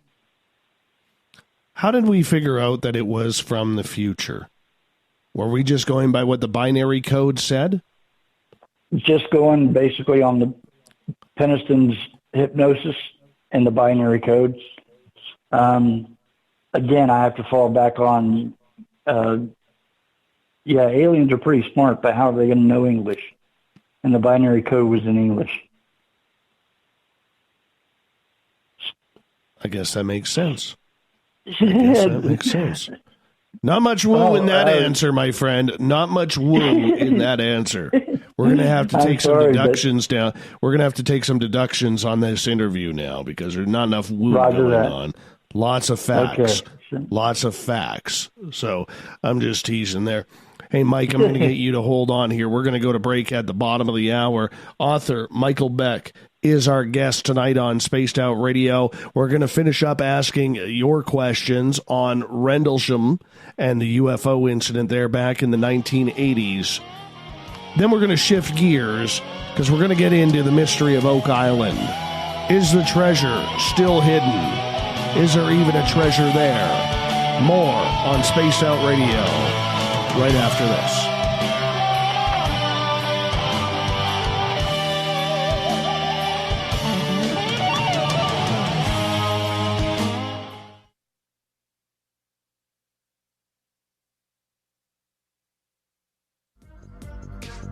Coming up this September 21st and 22nd, all UFO eyes will be focused on Toronto for the 4th Annual Alien Cosmic Expo. Come listen to some of the biggest names and experiencers in ufology. Travis Walton, Paul Hellyer, Richard Dolan, Paula Harris, Grant Cameron, Randy Kramer, and Spaced Out Radio's own Dave Scott. Tickets are on sale now at aliencosmicexpo.com. Did you know Spaced Out Radio runs 7 days a week? Hi there, this is Tessa Nicole Thomas, and I'm here to take you on a paranormal journey each Saturday and Sunday night. Why change the station when you have it all right here? Together, we'll hang out and share some strange and scary stories. And don't forget, we have Psychic Sundays as well, so come tune in Spaced Out Weekend. We get going at 9 p.m. Pacific, midnight Eastern, only at spacedoutradio.com, where we own the night. A timepiece is a reflection of who you are, and what better way to show off the real you than with an Escape watch? Escape is a lifestyle brand accessorizing your days and nights. Choose to escape and create the life of discovery that you deserve. Dream, play, unite with your own personalized Escape watch. Head to escapewatches.com. There is no time like the present to enjoy your escape. Use promo code SMF2017 for your 20% discount today. Heading to Vancouver and looking for a night on the town? The Moose Vancouver is the bar that never stops rocking until 2 a.m. every night. The Moose has great food with everything on the menu from $6.95 to $8.95. Fantastic, vibrant staff and rock and roll that will bring you back to when the music was real, the hair was long, and the guitars were rocking. Get your party on at the Moose Vancouver, the official party bar of Spaced Out Radio. Every night on Spaced Out Radio, we have places for you to hang out. Hi, this is Carl. Join our SOR Space Travelers group on Facebook for live chat. On Twitter, using hashtag Spaced Out Radio. You can also join us in our Spreaker chat room. Check us out on Instagram at Dave Scott SOR. All of our archives are free on YouTube at Spaced Out Radio. By the way, I'll be watching you at your window until you do. Bye! Are you intrigued by Paranormal Talk Radio? You'll love the new Paranormal Radio app from TalkStream Live. You'll find a great selection of talk shows covering UFOs, ghosts, strange phenomena, and much more. Download the Paranormal Radio app now and start listening to the very best in paranormal talk entertainment, including the network you're listening to right now, the Paranormal Radio app, free in Google Play and the iOS App Store. So, you love talk radio? Then you'll love TalkStreamLive.com. TalkStream Live is always on, 24/7 with the best streaming talk shows. Find your favorite talkers and discover some new ones. It's free, readily available online or on mobile with any smartphone or tablet. Finding your favorite talk shows all in one place has gotten a whole lot easier. Just go to TalkStreamLive.com. Be sure to download the free apps from Google Play or the iTunes App Store. Are you tired of being blocked, shadow banned, or placed in jail for simply posting your thoughts on social media? Social Media Freedom can take care of that for you. Social Media Freedom is the newest and one of the best free new apps that allows you the freedom to post what you want, when you want. It takes seconds to download from your app store. Come join the tribe at Social Media Freedom. It's time to set yourself free. Hello, this is your guitar man, Ron Bumblefoot Thaw, and I have to tell you, I love the response I get for Little Brother is Watching from Spaced Out Radio fans. It's amazing how music can inspire and make people think deeper about what's going on in the supernatural world. You can head over to my website, bumblefoot.com, to check out my music, my guitar workshops, my touring, even check out some of the hot sauces that I'm working on. And make sure you keep on listening, because with Spaced Out Radio, you know Little Brother is watching. Looking for the stories of the strange and weird that you will find hard to find anywhere else? Check out the SOR Newswire on our website. Our writers, led by Captain Shirk, are scouring the world for the oddest and most bizarre stories we can find. Everything from weird crime to suspenseful and paranormal. We're working hard for you to bring you the most intriguing news of your day. Check out the SOR Newswire at spacedoutradio.com today. Come get spooked at the 4th Annual Forest Moon Paracon in Cedar-Woolley, Washington, Saturday, September 28th. UFOs, ghosts, aliens, Bigfoot. Speakers include Mike Morin and Jason Jordan, R. Keith Andrews, and Dave Scott from Spaced Out Radio, and so much more. There will be workshops and a VIP roundtable. Get early bird tickets now at fmparacon.com.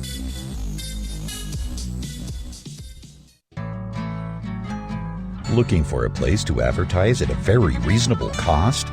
Look no further than Spaced Out Radio.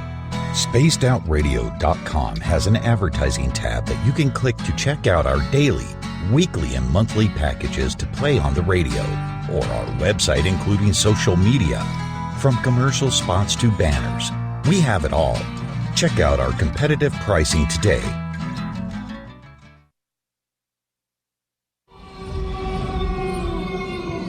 Hey, this is Canadian Paranormal Investigator Mike Moore.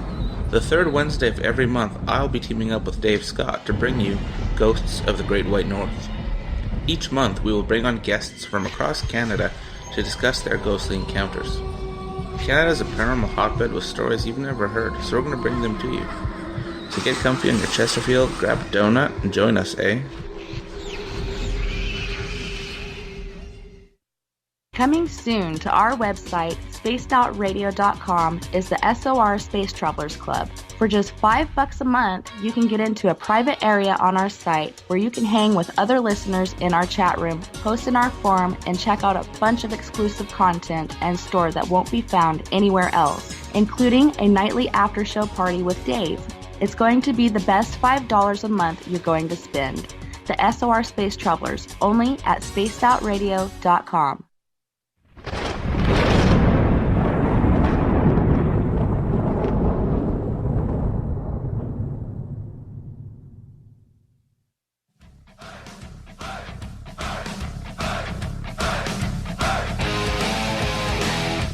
We pass the halfway point of Spaced Out Radio tonight. I am your host, Dave Scott, sitting in the captain's chair of SOR headquarters. Glad to have each and every one of you with us.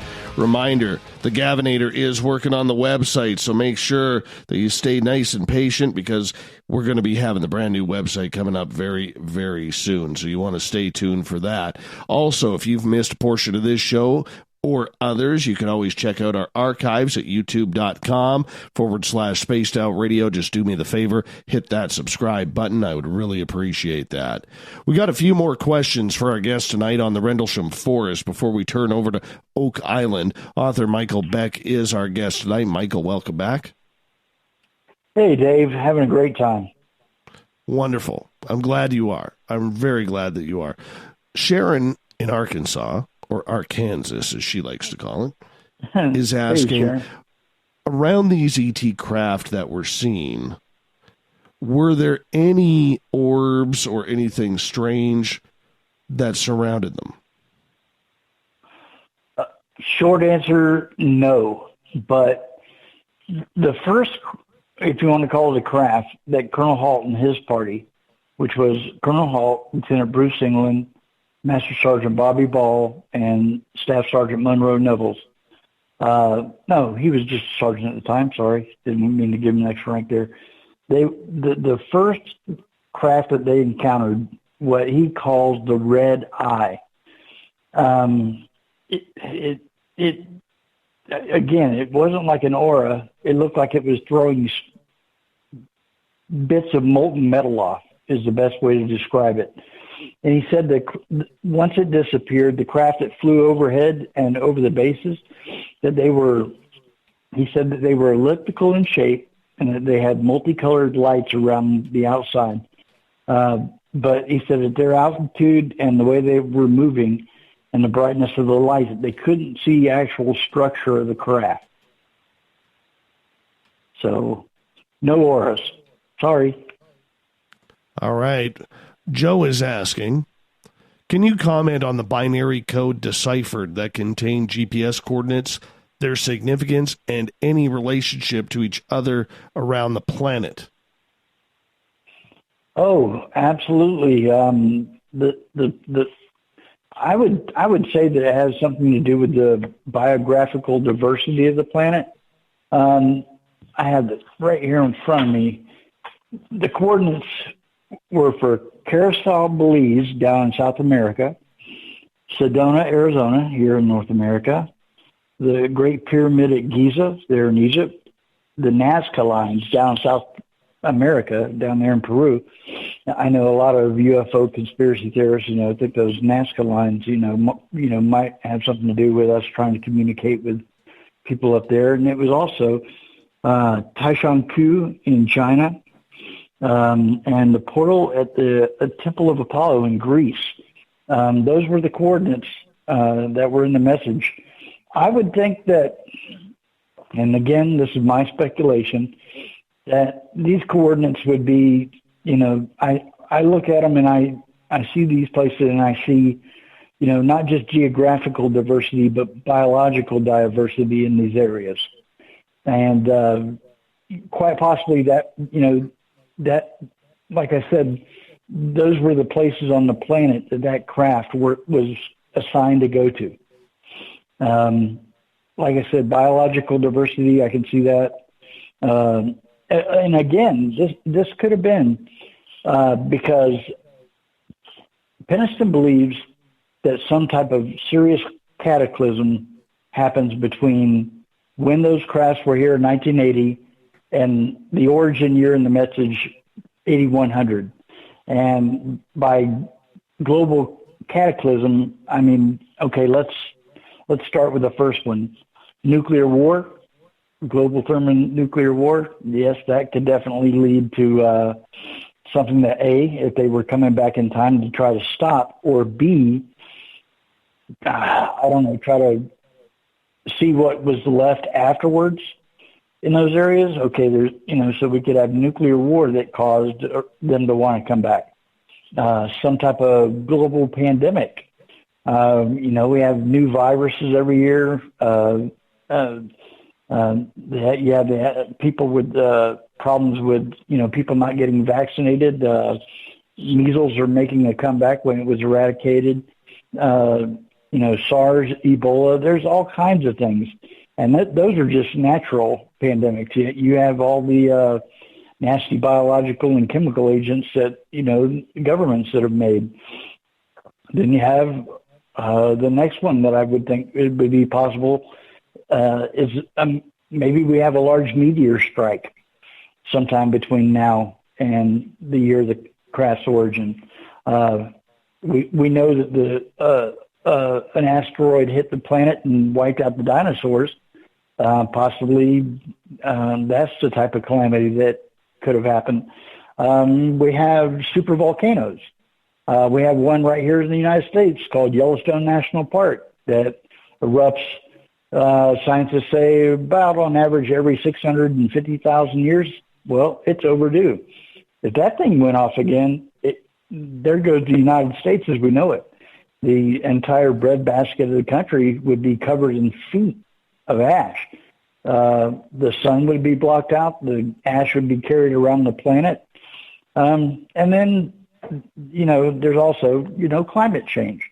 You try to project climate change into it when you think of 6,000 years into the future. And again, I'm rounding upwards, 6,000 years in the future. If some scientists say that my home state of Florida, oh God, is going to be underwater in a few hundred years. Well, 6,000 years in the future, how much more could be underwater? Think about all the people in all the countries on all the continents around the world that live on the coastlines. Well, when the water rises, people are going to have to move inwards. There's going to be more competition for food, resources.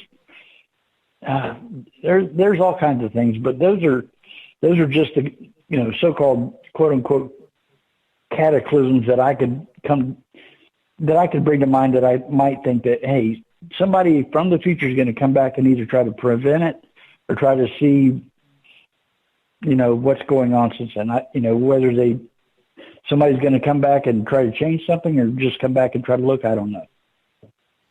We're going to get to two more questions before we're going to shift over to Oak Island.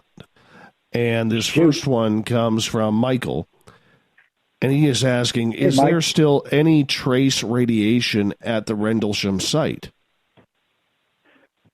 No, there isn't. And as a matter of fact, it dissipated within just a matter of days. But the radiation from night one from the craft was obviously there long enough that not only did it affect Peniston when he was actually there with the craft trying to take the pictures with it fogging the film, but 2 days later, when Colonel Halt was out there with his team with the Geiger counter, they were still picking up radiation 7 times higher than normal. And but the final question, no. Jade is asking, have they found commonalities with the sites? Actually, we just answered that question. Lots of actually, I can give you some. There's one thing I can say about that. In Penniston's book that he has coming out with the fellow that he worked with, I can't remember his name, on the code, that they supposedly have found what they call a code within the code that will give some type of explanation as to those coordinates. That's my hope anyway, that there's something in that book that will tell us exactly why those coordinates, because, I'd like to know why those coordinates, why nothing in Britain, why nothing in Russia, why nothing on the east coast of the United States, why just out of the entire North American continent, Sedona, Arizona. That's it. Let's move on to Oak Island, because this is another one of your passions. Absolutely. Actually, even more than UFOs. The search for what's buried down there it's consumed me ever since that show started, so much so that I had to go to the island. And anybody that watches the show, that follows what they're doing there, I implore you, please go and see the island, because when you go there and you take the tour, it changes your perspective on everything. And also the beautiful, wonderful people of Nova Scotia. You get to meet them. It was amazing. So yeah, let's get into Oak Island. Tell us about the legend. You caught me taking a drink of tea. The legend. In 1795, Daniel McGinnis and two friends, and there's some speculation about this. Is this one part right here, part of the tale? In one story, they see some weird lights on the island, and that's what piqued their curiosity. They actually got in a boat and rowed out to the island, and that's when they discovered the aptly named Money Pit. It was a depression right under the base of a large oak tree. The oak tree even had an old wooden block and shackle at the top, where somebody would have, possibly used it to lower something heavy, we won't say what, down a hole. And Daniel McGinnis, he believed so much so that there was treasure there that he bought a place on the island and moved there, and he lived there all of his life. They found the Money Pit and started digging, and famously, as everybody that follows the show 10 feet down, they come across the first platform of wooden planks. Or not wooden planks, just wooden poles, I'll call them. It's not planks. So they go through that. Yeah, boards. Or it could have been just round timbers that were sawed and cut to what they needed. But, they encountered one every 10 feet until they got to 90 feet. And that's when, as the story goes, they discovered the infamous 90-foot stone. And supposedly on that stone was inscribed symbols. And when those symbols were interpreted by somebody back then, it was interpreted to say 40 feet below, 2 million pounds are buried. Now, the stone in question, anybody that watched the show last year, they thought that they had finally found the 90-foot stone, because the last place it was ever seen was in a bookstore in Halifax, Nova Scotia. And then it went missing after that. Well, they did laser scans of it and everything, and if there was markings in it, if it was the stone, the markings have been beaten out of it, because believe it or not, the stone that was supposedly the 90-foot stone ended up being used to beat book bindings, beat leather flat for book bindings. So quite possibly that inscription, A, could have been interpreted wrong, or B, it's gone forever. But they removed the 90-foot stone, and floodwaters fill the money pit, and the water is not fresh water as one would expect. It's seawater. And I mean, I remember the first time I watched the show, I was like, how in the world on an island that if you drill a well, you can get fresh water, are they finding salt water? Now, if there's any geologists out there that can explain that to me, hit me up on Twitter or something like that and explain how salt water is, running in tunnels underneath this island, unless somebody dug those flood tunnels. And that's my best guess. And then, one search leads to another, one group after another, people trying to get down to the bottom of the money pit. And then, there's Samuel Ball. People from the show will remember that name. A former American slave.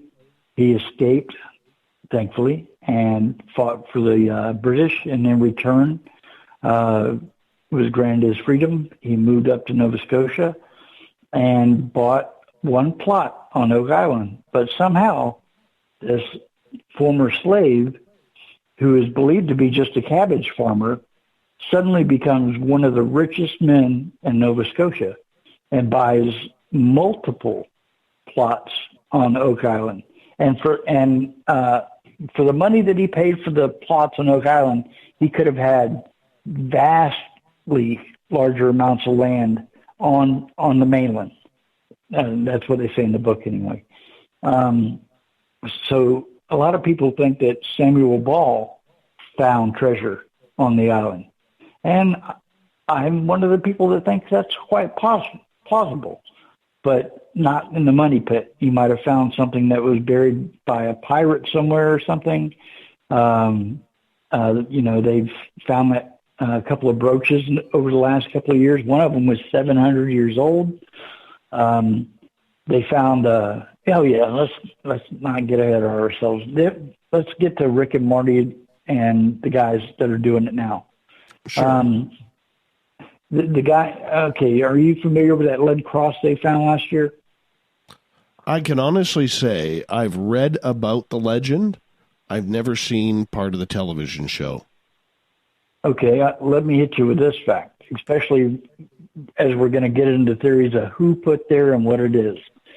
Last year, Gary Drayton, the awesome metal detector extraordinaire, he found that lead cross at Smith's Cove. And then this year, this season, which was actually last year, he found another piece of lead on the island, on the mainland part of the island, or inland part of the island. And they did laser abrasion testing and tested the isotopes of both that lead cross and that same piece of lead that he found. And the lead had etchings in it. So they postulate that it was, like decorative, like it framed something at one point. Well, here's the kicker. Both that cross and that piece of lead that he found have been traced to a lead mine 30 miles from Rendlesham, France, which was famously built by the Templars. And that particular lead mine was finished and mined out by the 1400s. So that cross and that piece of lead came from the same pit 30 miles from Rendlesham, France, at the same time that Templars and stuff were supposed to be going around. How did that lead cross and how did that other piece of decorative lead get to that island? That's a big question. When they found that cross, that was even Gary Drayton said that he went there expecting to find pirate treasure. He never in a million years expected to find something that would lend credence to the Templar connection. But he said that lead cross made him a believer. And that has definitely become my leading theory. Pirates. Okay, I think of pirates as commandos on the sea. If a pirate's going to bury treasure, he's going to bury it where he can get to it fast and where he can unload it fast, bury it fast, and get back to it fast. Why would a pirate or pirates bury something over 100 feet deep with all these booby traps and flood tunnels and all that stuff if it's, a pirate treasure? I can't reconcile that. That makes me fall into the Templar, belief, that something down there, yes, something is buried down there. There's too much circumstantial evidence, book binding, parchment, that purple piece of wood, human remains, bones from two men, one from Europe and one from the Middle East, over 400 years old. What were those two men doing over 150 feet under Oak Island 400 years ago? Explain that. I think that's simple. They came for the poutine.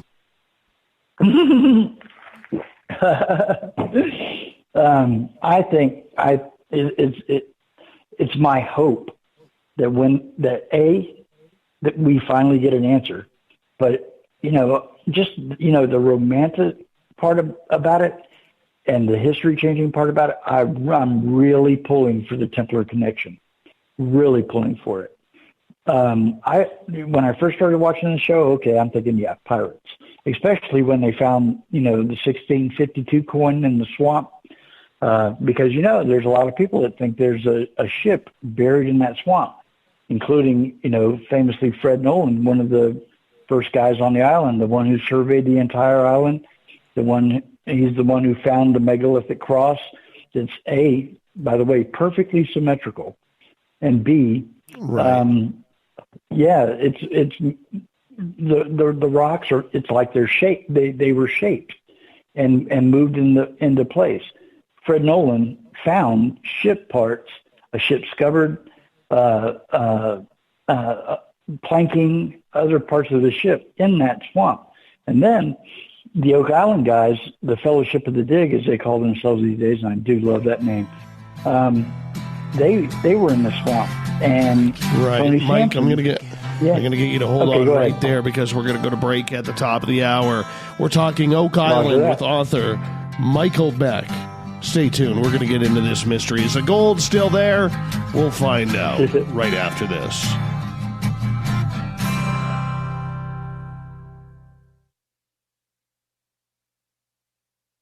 At spacedoutradio.com, we have a little bit of everything for you to stay up late. So while you're there, check out our SOR Newswire, where our team brings you stories of the weird and strange to the WTF from around the globe. News on Bigfoot, UFOs, paranormal, Darwinian-type crime tales. It's the stories that the mainstream media usually won't touch. Well, we got them all on the SOR Newswire, only at spacedoutradio.com. Come hang out with Spaced Out Radio, where we own the night. This is Carl. You can follow Dave on Twitter at Spaced Out Radio, and during the show, use the hashtag Spaced Out Radio to chat with us live. On Instagram, at Dave Scott SOR. On Facebook, give our page a like, Spaced Out Radio Show. SOR archives are free on YouTube at Spaced Out Radio. Come join us, or I will come join you. See you at your window. Get your horns up with me on Spaced Out Radio. This is Ron Bumblefoot Thal. Come tune in to SOR, where you can hear me rock out with Little Brother Is Watching, the official theme song of Spaced Out Radio. And then come on over to bumblefoot.com, where you can find out about my tour schedule, my music, and everything else. Bumblefoot.com keeps you up to date on what I'm doing and the best way to stay in touch with my music and music camps. Sign up for my newsletter at bumblefoot.com, and remember, Little Brother Is Watching. Find your escape where time has no limits. It's about living today and cherishing the heritage of yesterday. A spirit of adventure for what is new, with the nostalgia of the past. Your timepiece is a reflection of who you are. Life surrounded by beauty, from the world around us to the soul within. EscapeWatches.com. There is no time like the present to enjoy your escape. Use promo code SMF2017 for your 20% discount today. The Call of the Wild is in Vancouver. The Moose Vancouver is one of the hottest bars and restaurants in the city. Open until 2 a.m. nightly, the Moose will rock you like a hurricane all night long. Great food with everything on the menu at $6.95 near the corner of Nelson and Granville. Get your horns up and come rock with us. The Moose Vancouver, the official rocking bar of Spaced Out Radio.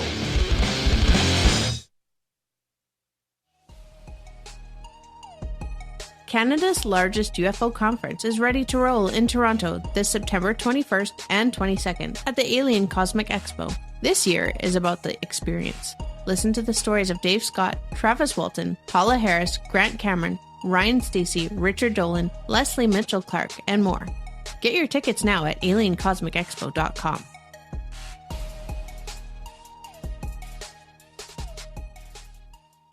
Visit purpleplates.com today. For over 40 years, the Purple Energy Plates have been delivering amazing results for their many customers. Inspired by the great genius Nikola Tesla, the harmony, healing, and energetic effects of the plates have proven over and over to be beneficial and often miraculous to thousands of customers. Check their site for daily specials and choose from their many energy products. You won't be sorry. Visit them today at purpleplates.com.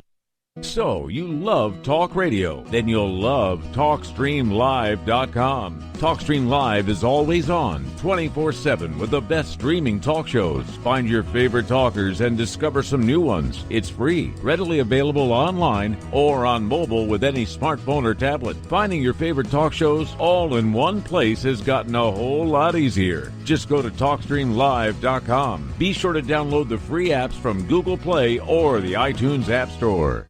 From the mile-high mountains of Colorado to all of you around the world, this is Tessa Nicole Thomas, and I invite you to stick around spacedoutradio.com for Saturday and Sunday nights where I host Spaced Out Weekend.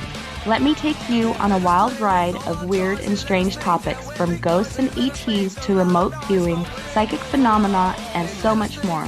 We get going at 9 p.m. Pacific, midnight Eastern Time on Spaced Out Weekend, where we own the night. The freedom to post what you want, when you want. That's the social media freedom you need.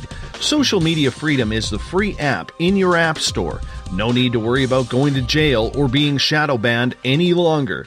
It's the freedom to say what you feel. The freedom to know Big Brother isn't watching. It's the way social media is supposed to be. Social Media Freedom. It's time to set yourself free. Download from your app store today. We are getting ready to relaunch the SOR Space Travelers Club at spacedoutradio.com. For $5 a month, you can join us for a plethora of features found nowhere else. Hang out in a private chat room during the show and after party. You can check out some exclusive content and a store specifically for you, as well as a private listener forum where you can post your thoughts, stories, and pictures. The SOR Space Travelers Club, coming soon to spacedoutradio.com. Come get spooked at the 4th Annual Forest Moon Paracon in Cedar-Woolley, Washington, Saturday, September 28th. UFOs, ghosts, aliens, Bigfoot. Speakers include Mike Morin and Jason Jordan, R. Keith Andrews, and Dave Scott from Spaced Out Radio, and so much more. There will be workshops and a VIP roundtable. Get early bird tickets now at fmparacon.com. You know, it's hard being the bad man of ufology, but that's just the way that I like it. This is Chris George Zuger, and I'll be hanging out with Dave Scott and SOR scientist Chris Cogswell for Reality Paranormal, the second Wednesday of every month. And our job is to break it down and come to conclusions as to what is really going on in the supernatural world. I'd love for you to join us right here on Spaced Out Radio. You hear footsteps in the empty room above you. A rocking chair begins rocking by itself. Don't be afraid of the things that go bump in the night. Reach for Spirit Storybox.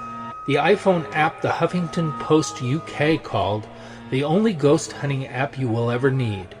Spirit Storybox. The spirits are telling their stories. Are you listening? Are you intrigued by Paranormal Talk Radio? You'll love the new Paranormal Radio app from TalkStream Live.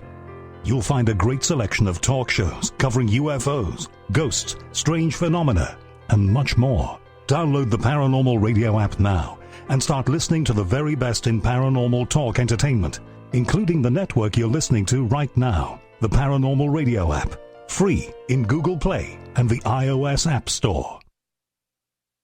On the first Tuesday of every month, I encourage you to come along for a journey with me, Geraldine Orozco, on The Spiritual You.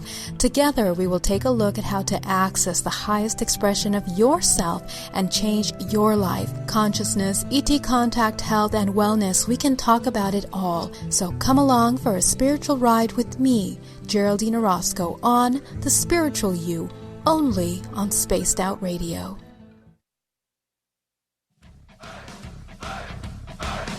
Would you like to connect with us? Head to spacedoutradio.com for all your latest show info. Now, back to Dave Scott and SOR. Welcome back to the third and final hour of Spaced Out Radio. Tonight, I am your host, Dave Scott. Great to have you with us. Tomorrow night on the show, it's the SOR Paranormal Roundtable. We do it the final Friday of every month, 9:06 Pacific, 12:06 a.m. Eastern. We start at spacedoutradio.com. Hi to everyone listening in on UPRN 107.7 FM in New Orleans, KDNF AM 1560 in Dangerfield, Texas, in Noonan, Georgia, WQEE 99.1 FM, KDUN AM 1030 in Reedsport, Oregon, and KZFX 93.7 FM in Ridgecrest, California. On the digital side, hi to everyone listening in on Revolution Radio. Good to have you with us. Remember, all of our archives are free at youtube.com/Spaced Out Radio. Just do me the favor, hit that subscribe button. The Desert Clam has set the password for tonight in the SOR Space Travelers Club. Sternutator. Sternutator is your password. Make sure you use it wisely, Space Travelers, as the Clam sets a password each and every night right here on the mighty SOR. Our website is spacedoutradio.com, where we have a plethora of features for you, but you got to wait for those because the Gavinator is redoing the site. We should have it up and running very, very soon. We're talking Oak Island tonight with author Michael Beck. Is there gold? Is there not? Or is it just a bunch of fool's gold chasing around looking at an island that isn't very big, but it's never been found? Michael, welcome back. Hey, Dave. I'm having a great time. How's everybody doing tonight? We are having a great time with you, so thank you so much for being on the show. I do have to ask, do you really believe there is gold on Oak Island? In the money pit, in the main area of the treasure hunt, no, that is not my belief. Like I said earlier, I think pirates would. I'm no pirate, but if I was a pirate, I'd want to be able to get to my stash quick, get on and off. Imagine the time and the resources that it would have took to dig the original money pit site, to do the flood tunnels, the box streams, and all that. It would take a lot of men, a lot of time, a lot of resource to do something like that. No, I don't believe that it's pirate treasure, and I know that's a really cool thing for some people, but I think it's more, as Rick Regina would say, it's something of temporal wealth. Either, ancient knowledge, maybe, there's the Ark of the Covenant theory, that possibly the Templars found the Ark of the Covenant when they were digging under Solomon's Temple in Jerusalem, and that they found the Holy Grail and King Solomon's menorah, and that they spirited them off to Scotland, and that Prince Henry Sinclair was possibly one of the Templars that was involved with it and brought the treasures over here. Is it the Ark of the Covenant, the Holy Grail, the gold menorah? That I don't know either. But that lends, towards the term temporal wealth. Yes, it would be, if it's really a solid gold menorah, and yes, if it really is, the Holy Grail, the cup of Christ, and the the vessel that holds the 10 Commandments. I mean, what treasure out there could be worth more money than those things? I can't think of any. I just have to fall back on, I don't think that somebody would go through that much work, that much hard time, and leave it there too. They left it. They never came back. If it was just pirate treasure, I would think it would have to be something much more important than that. And the circumstantial evidence, the things that they found, they've never found really any gold coins or anything like that. And they did find a gold chain. When M.R. Chappell was drilling, they testified or signed an affidavit that gold flakes were found on one of their drill bits. Again, that could be, something they just drilled through deep down there that brought gold up on it. Does that mean there's, gold coins and rubies and stuff down there? No, it doesn't mean that. A lot of people really, I got on Facebook only to get in touch with the guys on the island. I had some artists that I'm working with do a picture of them, and I made a copy for each of them, and I sent it to them. And I got on Facebook just to get it to them, but I see some of the Facebook comments that people that follow the show on there, and I just have to cringe because, people bash it. They bash the work that the guys do, and I have to say to them, listen, these guys would be more than happy to be doing what they're doing on the island without camera crews following them around, trying to record everything they say. They'd be more than happy to do it. People that watch the show should be happy that we get the opportunity to, quote unquote, look over the shoulder of these guys as they try to solve a 224-year-old mystery. Sit back and enjoy it. Come up with your own theories, look at the evidence, and make your conclusion. That's the best I can say to do. I just have to go back to thinking that it's something other than pirate treasure. There's also, besides the Templar theory, another leading theory is that Sir Francis Bacon has something to do with it. That the things that are buried on Oak Island are Shakespeare's original folios. That's an out there theory. But a lot of people that have been on that show that have done years of research. I've just watched the show and read a couple of books. That years of research that think that there are some really, really important historical artifacts down there. And I'm one of those. I don't think it's a pirate treasure. All right, let's get to Jade's comment here. She goes, I live about 30 minutes away from Oak Island. Woo alert. The rumor here in the Psychic Underground is that the island is protected by a spell that a couple witches put on it. They will never find the treasure. Have you heard that? I have not heard that, but of course all of us have heard about the curse, the infamous curse that 7 must die before the treasure will be revealed. And to that, I say poppycock. I think that was something that was made up by Prometheus and the people at the History Channel. There's not really a curse. And, that's another thing that upset me. 2 people have now passed away that were members of the fellowship. The first was the youngest. Sadly, Craig Tester's son, Drake, passed away from complications from a seizure.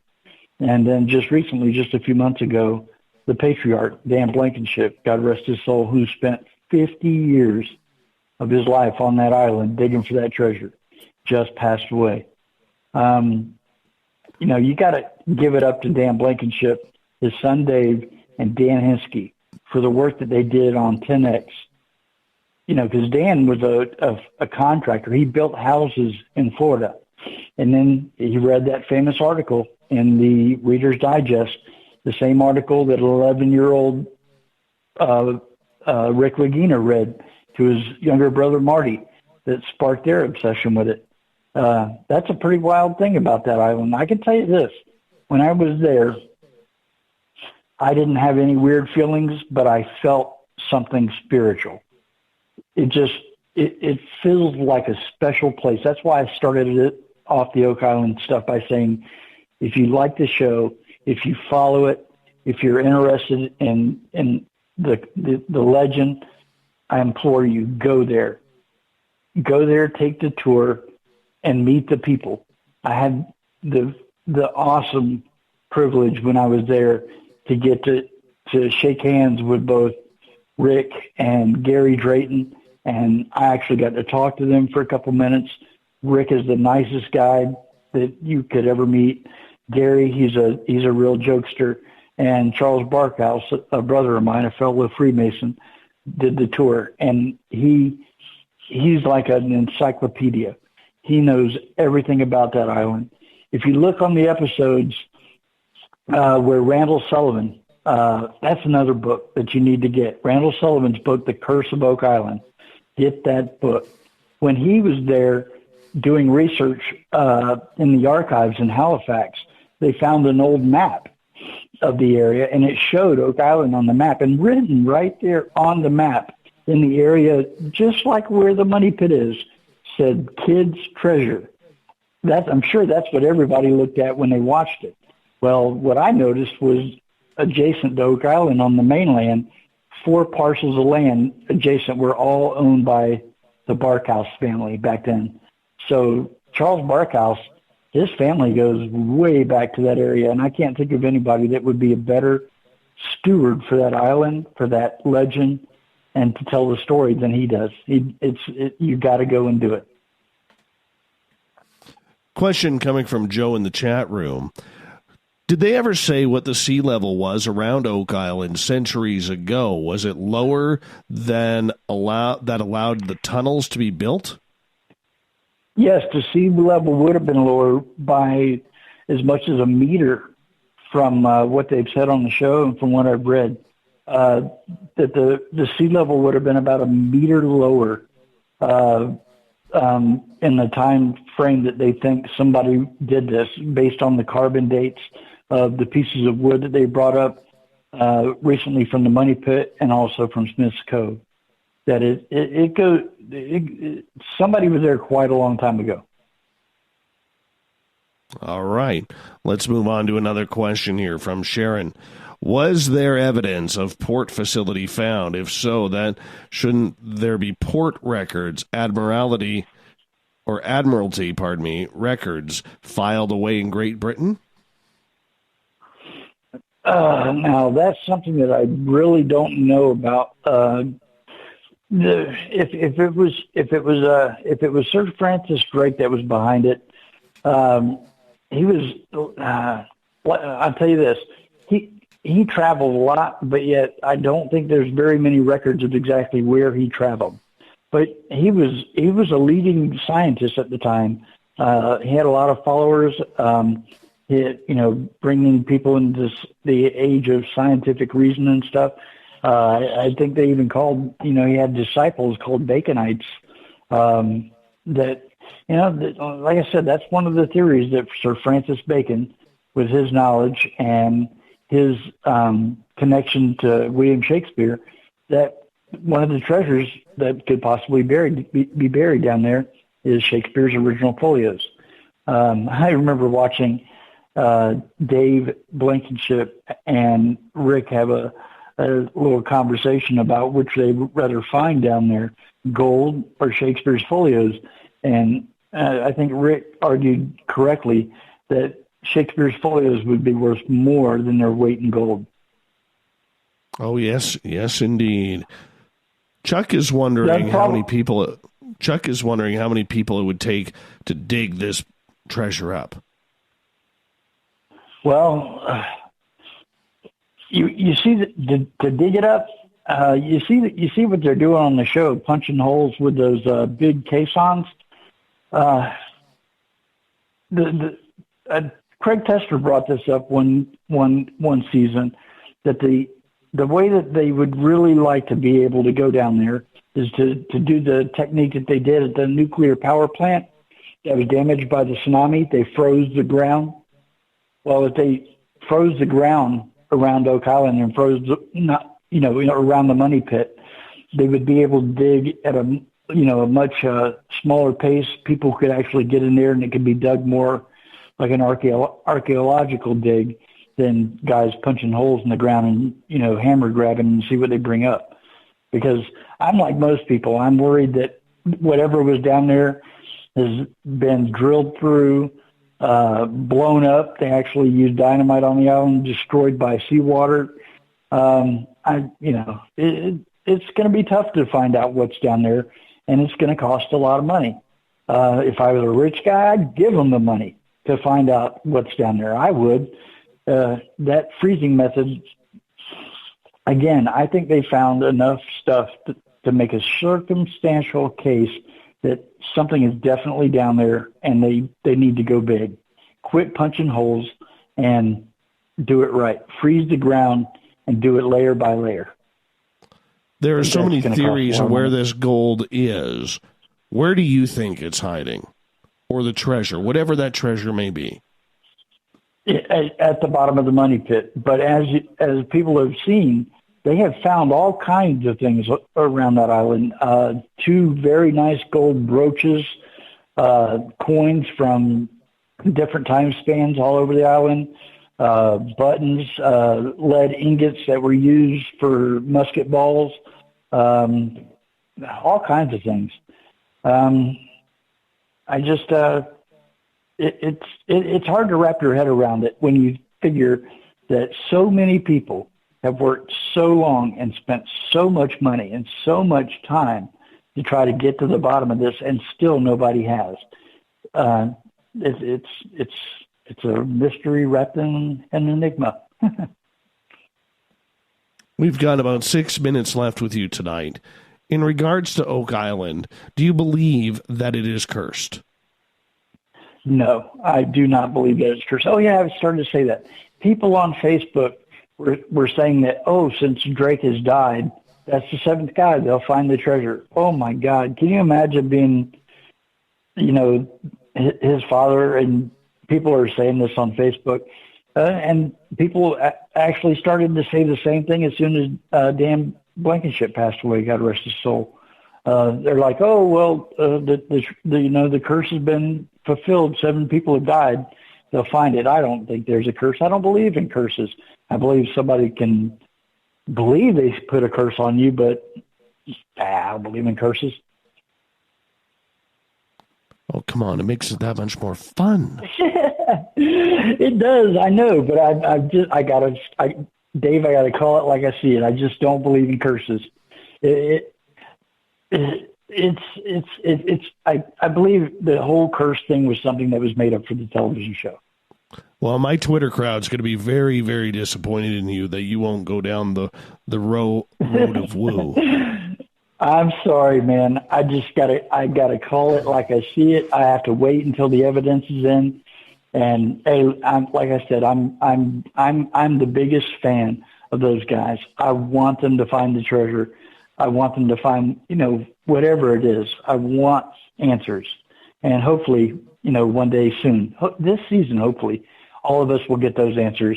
And hopefully it'll be, history changing. With all the technology that is out there, from radar to sonar to everything that could be used to try and find this. Yeah, last year they even tried seismic testing. The set off the small explosions at the surface, and then they use instruments to read, if there were voids and all that stuff. They did that last year, and actually there's some evidence they haven't revealed yet. They at the last show of the season, they did seismic testing over the swamp, and there was some type of result, some type of anomaly in the swamp that led them to believe we need to dig now. And so I guess we're going to find out soon if there is finally something in that swamp. I believe there is. So there you go. I went down that hole. I believe there is a ship in the swamp. Absolutely. 100% believe it. Do we know how deep that swamp is? No. They were punching holes in it. I saw some pictures on Facebook. Somebody took it a tour. They had a barge with a small drill on it, and they punched some test holes. But they obviously found enough things that later on they took a backhoe out there, or an excavator, I should say, and you saw on the last show them pulling some timbers out of there. The plank that they found a couple of seasons ago dated back to 1600 something. Basically more than 100 years before the money pit. How did that planking get in the swamp? How did the ship scupperds that Fred Nolan found and the other ship parts, the deck spike that Gary Drayton found with his metal detector, the Spanish Maravedi that was found season 1 by the first metal detector that was there. There's just, again, a lot of circumstantial evidence that there is something in that swamp. Fred Nolan's theory was that the islands were once 2 islands, and they joined them by building a cofferdam, let the swamp fill up, and buried the ship in the swamp. We got about 2 minutes left with you. Do you believe at any time in the next year to 10 years that this mystery will actually be solved, or is it going to be another century of digging up the same holes? Because, that entire island's almost been dug up now. I think they're going to get to it this year or next year. If they don't find what they're looking for this year with the techniques that they've been doing it, I would not be surprised, because I've heard that Marty has quite deep pockets. I wouldn't be surprised that, and also I hear that they have an agreement with the province of Nova Scotia that hopefully somebody will kick in enough money that they could do the freeze technique and get down there and finally find out what's down there. I appreciate you taking the time for us. Oh, absolutely. But yes, I'm 100% faith that these are the guys, Rick and Marty Lagina and Craig Tester and the others. They are the right guys at the right time. They'll find us. Have faith, Oak Island Acorns. Have faith. My friend, it's been an absolute pleasure to have you on the show tonight. Really has been. Well, my voice held up. Well, I hope you feel better, man. This is my first time doing a long radio interview. I was nervous. I had sweaty palms, but you made it fun, and I hope I gave you guys some good entertainment. Hit me up on Facebook, Michael Beck. Hit me up on Twitter at RFI Graphic Novel. And if you have any questions or comments, feel free to hit me up. Always appreciate it. Author Michael Beck. Stay in touch. Stay tuned, my friend, because I think you got some exciting things coming down the pipe here the next little bit, and we're going to be very much watching what you're up to. Thank you very much, Dave. I really had a good time. Hope you have me back on at some time. Absolutely. Michael Beck, everybody. Coming up next, we have the SOR Newswire and the Thought of the Day. So stay tuned as we take this thing home.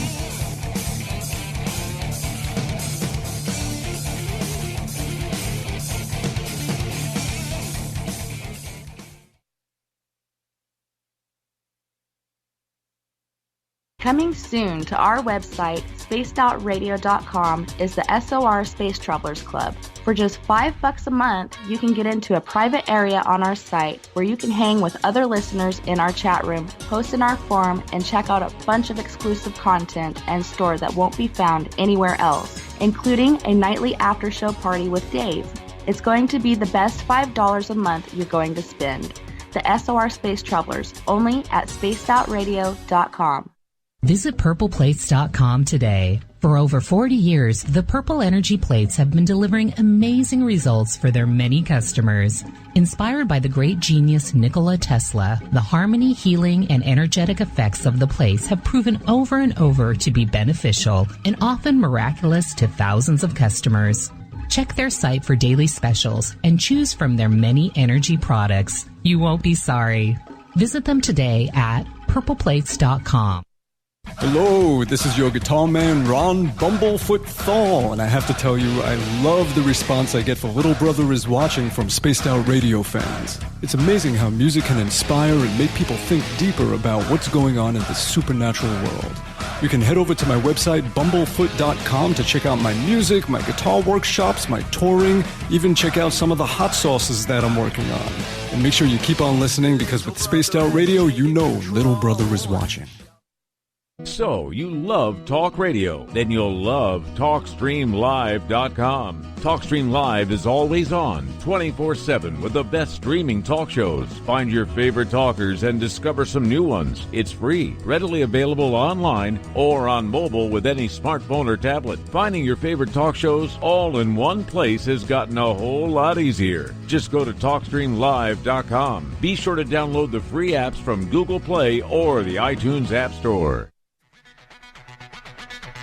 Come get spooked at the 4th Annual Forest Moon Paracon in Cedar-Woolley, Washington, Saturday, September 28th. UFOs, ghosts, aliens, Bigfoot. Speakers include Mike Morin and Jason Jordan, R. Keith Andrews, and Dave Scott from Spaced Out Radio, and so much more. There will be workshops and a VIP roundtable. Get early bird tickets now at fmparacon.com. A timepiece is a reflection of who you are, and what better way to show off the real you than with an Escape watch. Escape is a lifestyle brand accessorizing your days and nights. Choose to escape and create the life of discovery that you deserve. Dream, play, unite with your own personalized Escape watch. Head to escapewatches.com. There is no time like the present to enjoy your escape. Use promo code SMF2017 for your 20% discount today.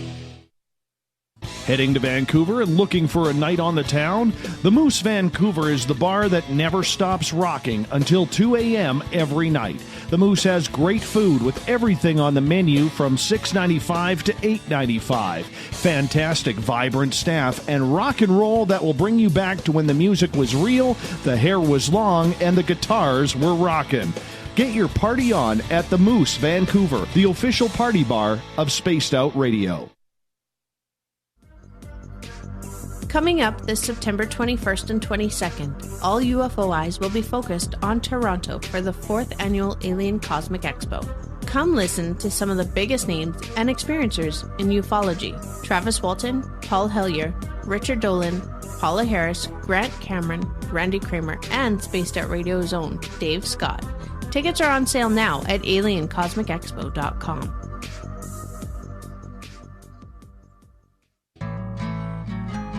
Looking for a place to advertise at a very reasonable cost? Look no further than Spaced Out Radio. SpacedOutRadio.com has an advertising tab that you can click to check out our daily, weekly, and monthly packages to play on the radio, or our website including social media. From commercial spots to banners, we have it all. Check out our competitive pricing today. The freedom to post what you want, when you want. That's the social media freedom you need. Social Media Freedom is the free app in your app store. No need to worry about going to jail or being shadow banned any longer. It's the freedom to say what you feel. The freedom to know Big Brother isn't watching. It's the way social media is supposed to be. Social Media Freedom. It's time to set yourself free. Download from your app store today. Every night on Spaced Out Radio, we have places for you to hang out. Hi, this is Carl. Join our SOR Space Travelers group on Facebook for live chat. On Twitter, using hashtag Spaced Out Radio. You can also join us in our Spreaker chat room. Check us out on Instagram at Dave Scott SOR. All of our archives are free on YouTube at Spaced Out Radio.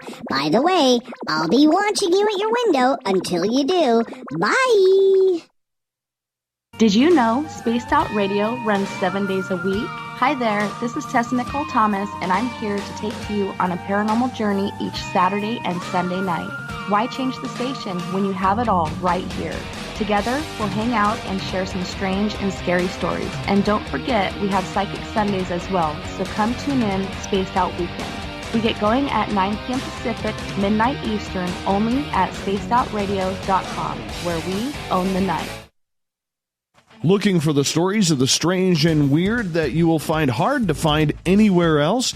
Check out the SOR Newswire on our website. Our writers, led by Captain Shirk, are scouring the world for the oddest and most bizarre stories we can find.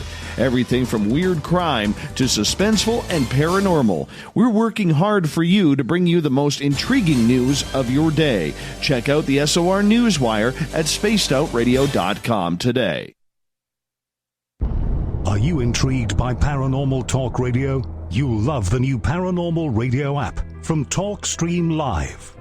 You'll find a great selection of talk shows covering UFOs, ghosts, strange phenomena, and much more. Download the Paranormal Radio app now and start listening to the very best in paranormal talk entertainment, including the network you're listening to right now, the Paranormal Radio app, free in Google Play and the iOS App Store.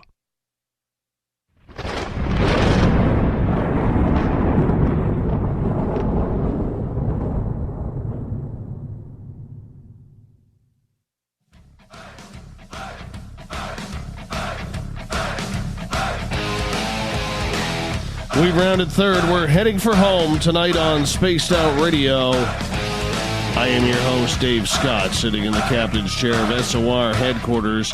What a pleasure to be with you tonight. This is the time of the night where we get to the weird, the wacky, the strange, the WTF, the SOR Newswire.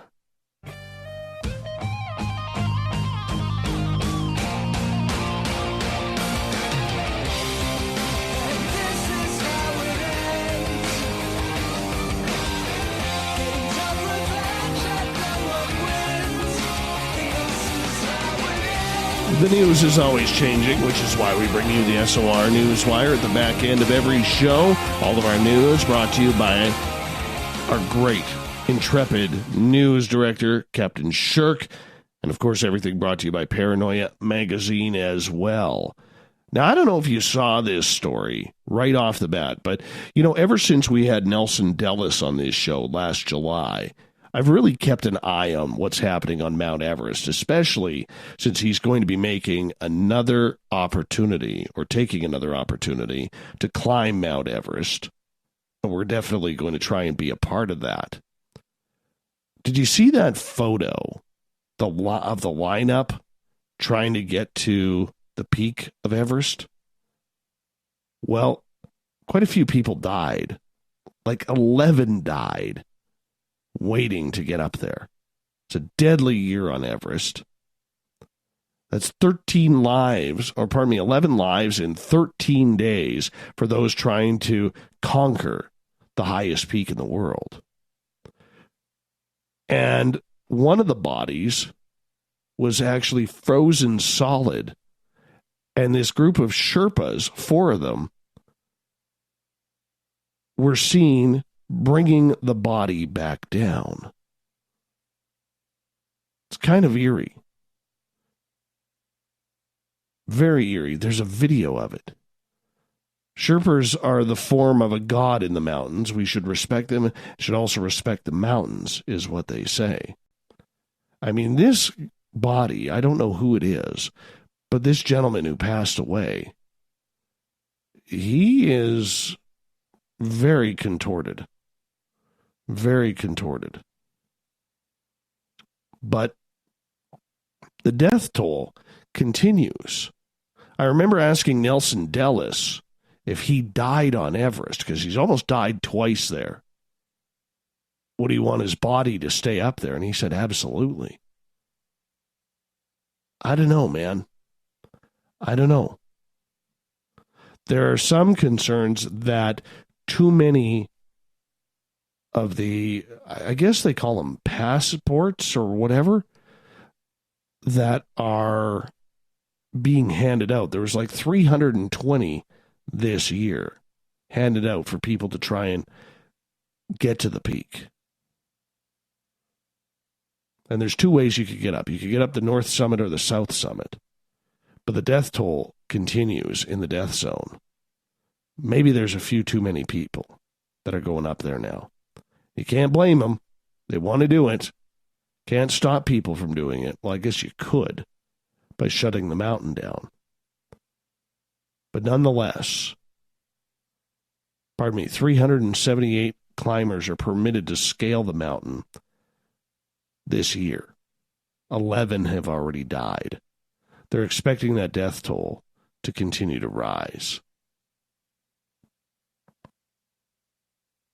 In Detroit, the Great Lakes Fishery Commission has selected the final design for a project intended to allow removal of dams from rivers without letting exotic species migrate upstream. The Fish Pass initiative will take place on the Boardman River in Traverse City, Michigan, which is undergoing a restoration program that includes removal of several dams. At the site of the last dam to be removed, a barrier will be installed to prevent parasitic sea lamprey from swimming upriver and attacking native fish. The mechanism will also include a channel where fish sorting techniques and technologies will be tested. The goal will be to block the path of unwanted fish while letting others continue upstream. A second channel will allow recreation and normal water flow. Commission approved this design Wednesday in Detroit. Now, part of the problem that they are having is there is a major carp problem, Asian carp problem, in the rivers and streams and lakes of central United States in the Midwest. And they don't want those carp getting into the Great Lakes because they breed so frequently. So they're trying to get rid of them. If you want to see these carp, it's actually cool. Go on YouTube and just type in carp fishing. I mean, you'll be driving your boat, and these carp will be so agitated, thousands of them will be so agitated, they'll be jumping right out of the water, trying to knock your head off with their tails. They're a dangerous species. Ugly, too. They're not a pretty fish. But check it on out. I think in one of those videos you'll be like, "Holy crap, this is weird." Yeah, it is. It's happening. Trying to keep the carp out of the Great Lakes. Here's a sad story. It was looking to be a good year for farmers across parts of Syria and Iraq. The wettest in generations have brought rich golden fields of wheat, barley, giving farmers in the war-torn region reason to finally rejoice. But the good news has been short-lived in this part of the world, where residents of two countries struggle to cope with seemingly never-ending violence and turmoil amid Syria's civil war and attacks by remnants of the ISIS group.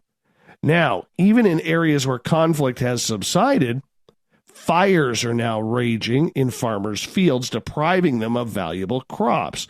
The blazes have been blamed on defeated ISIS militants seeking to avenge their losses, or on Syrian government forces battling to rout other armed groups. Thousands of acres of wheat and barley fields in both Syria and Iraq have been scorched by fires during the harvest season, which runs until mid-June. Hussein Atiyah says the life that we live here is already bitter. If the situation continues like this, I would say no one will stay here. I plant 500 to 600 acres every year. Next year I won't be able to do that because I can't stay here and guard the land day and night. This is horrible. Horrible. I mean, these people just want to grow food, man. Oh. Islamic State militants claimed responsibility for burning crops in their weekly newsletter, Al-Naba, saying they targeted farms belonging to senior officials in 6 Iraqi provinces and in Kurdish-administered eastern Syria, highlighting the persistent threat from the group even after its territorial defeat. It seems that it will be a hot summer that will burn the pockets of the apostates as well as their hearts as they burn the Muslims and their homes in past years, the article claims. Well, that's not a very popular statement. Problem is, it's so dry. I mean, this wheat and barley goes up like paper in a fire. Let's hope that they can get those fires out so the people have food to eat. After almost a year of silence, Mr. Tom DeLonge is back in the news giving interviews. This time with Newsweek. Says it was about 25 years ago that he read a nonfiction book about UFOs while on tour with Blink-182 that blew his mind, and that's what got him on the entire aspect of chasing UFOs. The book was Timothy Good's Above Top Secret, detailing a historical chronology of UFO events in conjunction with domestic and foreign space programs and militaries. DeLonge, say it ain't so. Says, oh my God, this is massive, he thought after reading the book. Annoying the hell out of his bandmates, Travis and Mark. But that's how it all got started. That book. Do we blame Timothy Good? No, I'm just teasing on that. Tomorrow night is the start of the Unidentified Inside America's UFO Investigation series. The 6-part nonfiction series will give the public an opportunity to see newly authenticated evidence and footage, learn the common characteristics of how these UAPs move and operate, and perhaps most significantly, see interviews from eyewitnesses and former military personnel who have never spoken out before. Ultimately, acknowledging the study and existence of UAP will help us better understand what else is out there and how we fit in, says DeLonge. It impacts not only our perception of who we are as human beings, but also our understanding of where we're going and how we treat each other. And that might be the greatest challenge of it all. No, the greatest challenge of it all is wondering why you're dodging the media. In the alternative, that is. Why don't you answer some tough questions, Tom? Or get your group to. It's all we want. It's all we want. Enough about him. Mark Zuckerberg, creator of Facebook, has flatly rejected shareholder proposals calling for him to be ousted as board chair at the annual meeting. Yeah, I guess this happens every year where they're trying to oust him. 8 shareholder proposals were submitted seeking to challenge Zuckerberg's control over the board, and each of them were rejected during the social media giant's annual shareholder meeting in Menlo Park, California. It's widely expected that the proposals would fail, as Zuckerberg himself has a monopoly on the voting power, controlling 88% of Facebook's shares, and therefore giving him approximately 58% of the vote. I'm thinking he voted for himself each time. Some of the firm's shareholders are keen for Zuckerberg to step down as the chair of Facebook's board and hire a replacement so that he can focus on running of the social media company as a whole. Similar proposals call for a redistribution of voting power have been submitted and rejected by shareholders the last 5 years. Outside the investor meeting, protesters from advocacy groups, Some of Us and Bend the Arc, called for the breakup of Facebook as well as for Zuckerberg to lose his board chair position. They held a giant inflatable angry emoji. Oh, that's going to get the job done. A frowny face emoji. Or the angry face. Which one was it? As well as signs that said Facebook is out of control. Vote no on Zuckerberg, while a plane flew overhead with a banner that said, break up Facebook. Oh, it is an angry emoji. They got a picture of it here. It looks stern. The emoji looks stern. Although Zuckerberg presently owns a minority of Facebook's overall shares, the firm's dual-class voting structure empowers early investors with around 10 times the voting power of later investors. Even if any move to oust Zuckerberg from CEO is inherently doomed to fail, how Facebook shareholders elect to vote will serve as a display of confidence in the present leadership structure. Okay.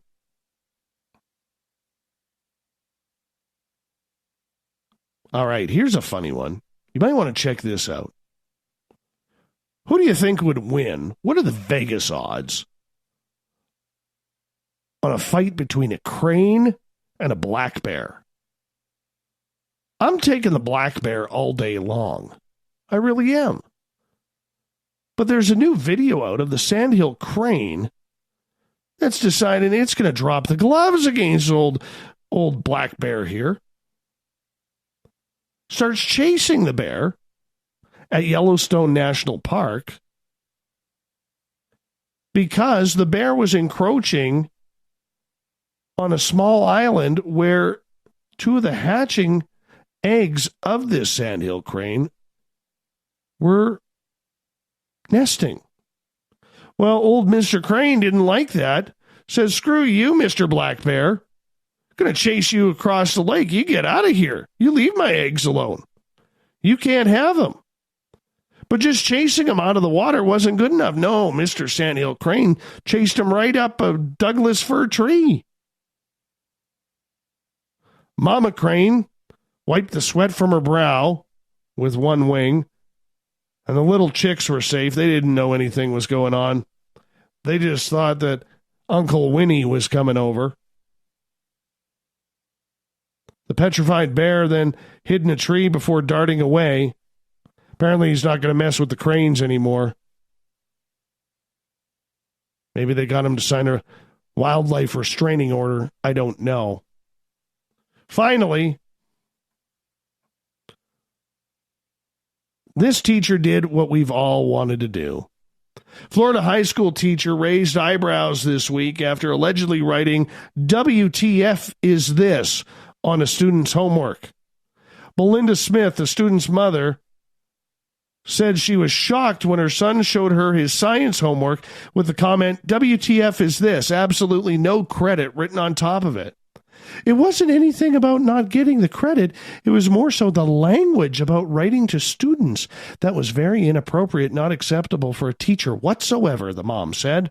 Her son, whose identity was not released, is a student of Rutherford High School in Panama City. The mother, Mrs. Smith, slammed her hand on the desk, said this teacher should be reprimanded. Principal Coy Pilson said school officials have been notified of the situation and are conducting an investigation. He also said he had spoken with the teacher and she has apologized. Wasn't clear whether further action would be taken. Now, first off, what happens if this is one of those cool teachers that every student likes? Is she going to be punished for that? Because maybe they use those little analogies, WTF. She's the cool teacher. And now this mom's going to get upset? How about paying more attention as to why your kid flunked the assignment instead of what the teacher is writing? Sure, it's inappropriate. What about your kid failing the assignment? I guess that doesn't matter in today's everybody passes world.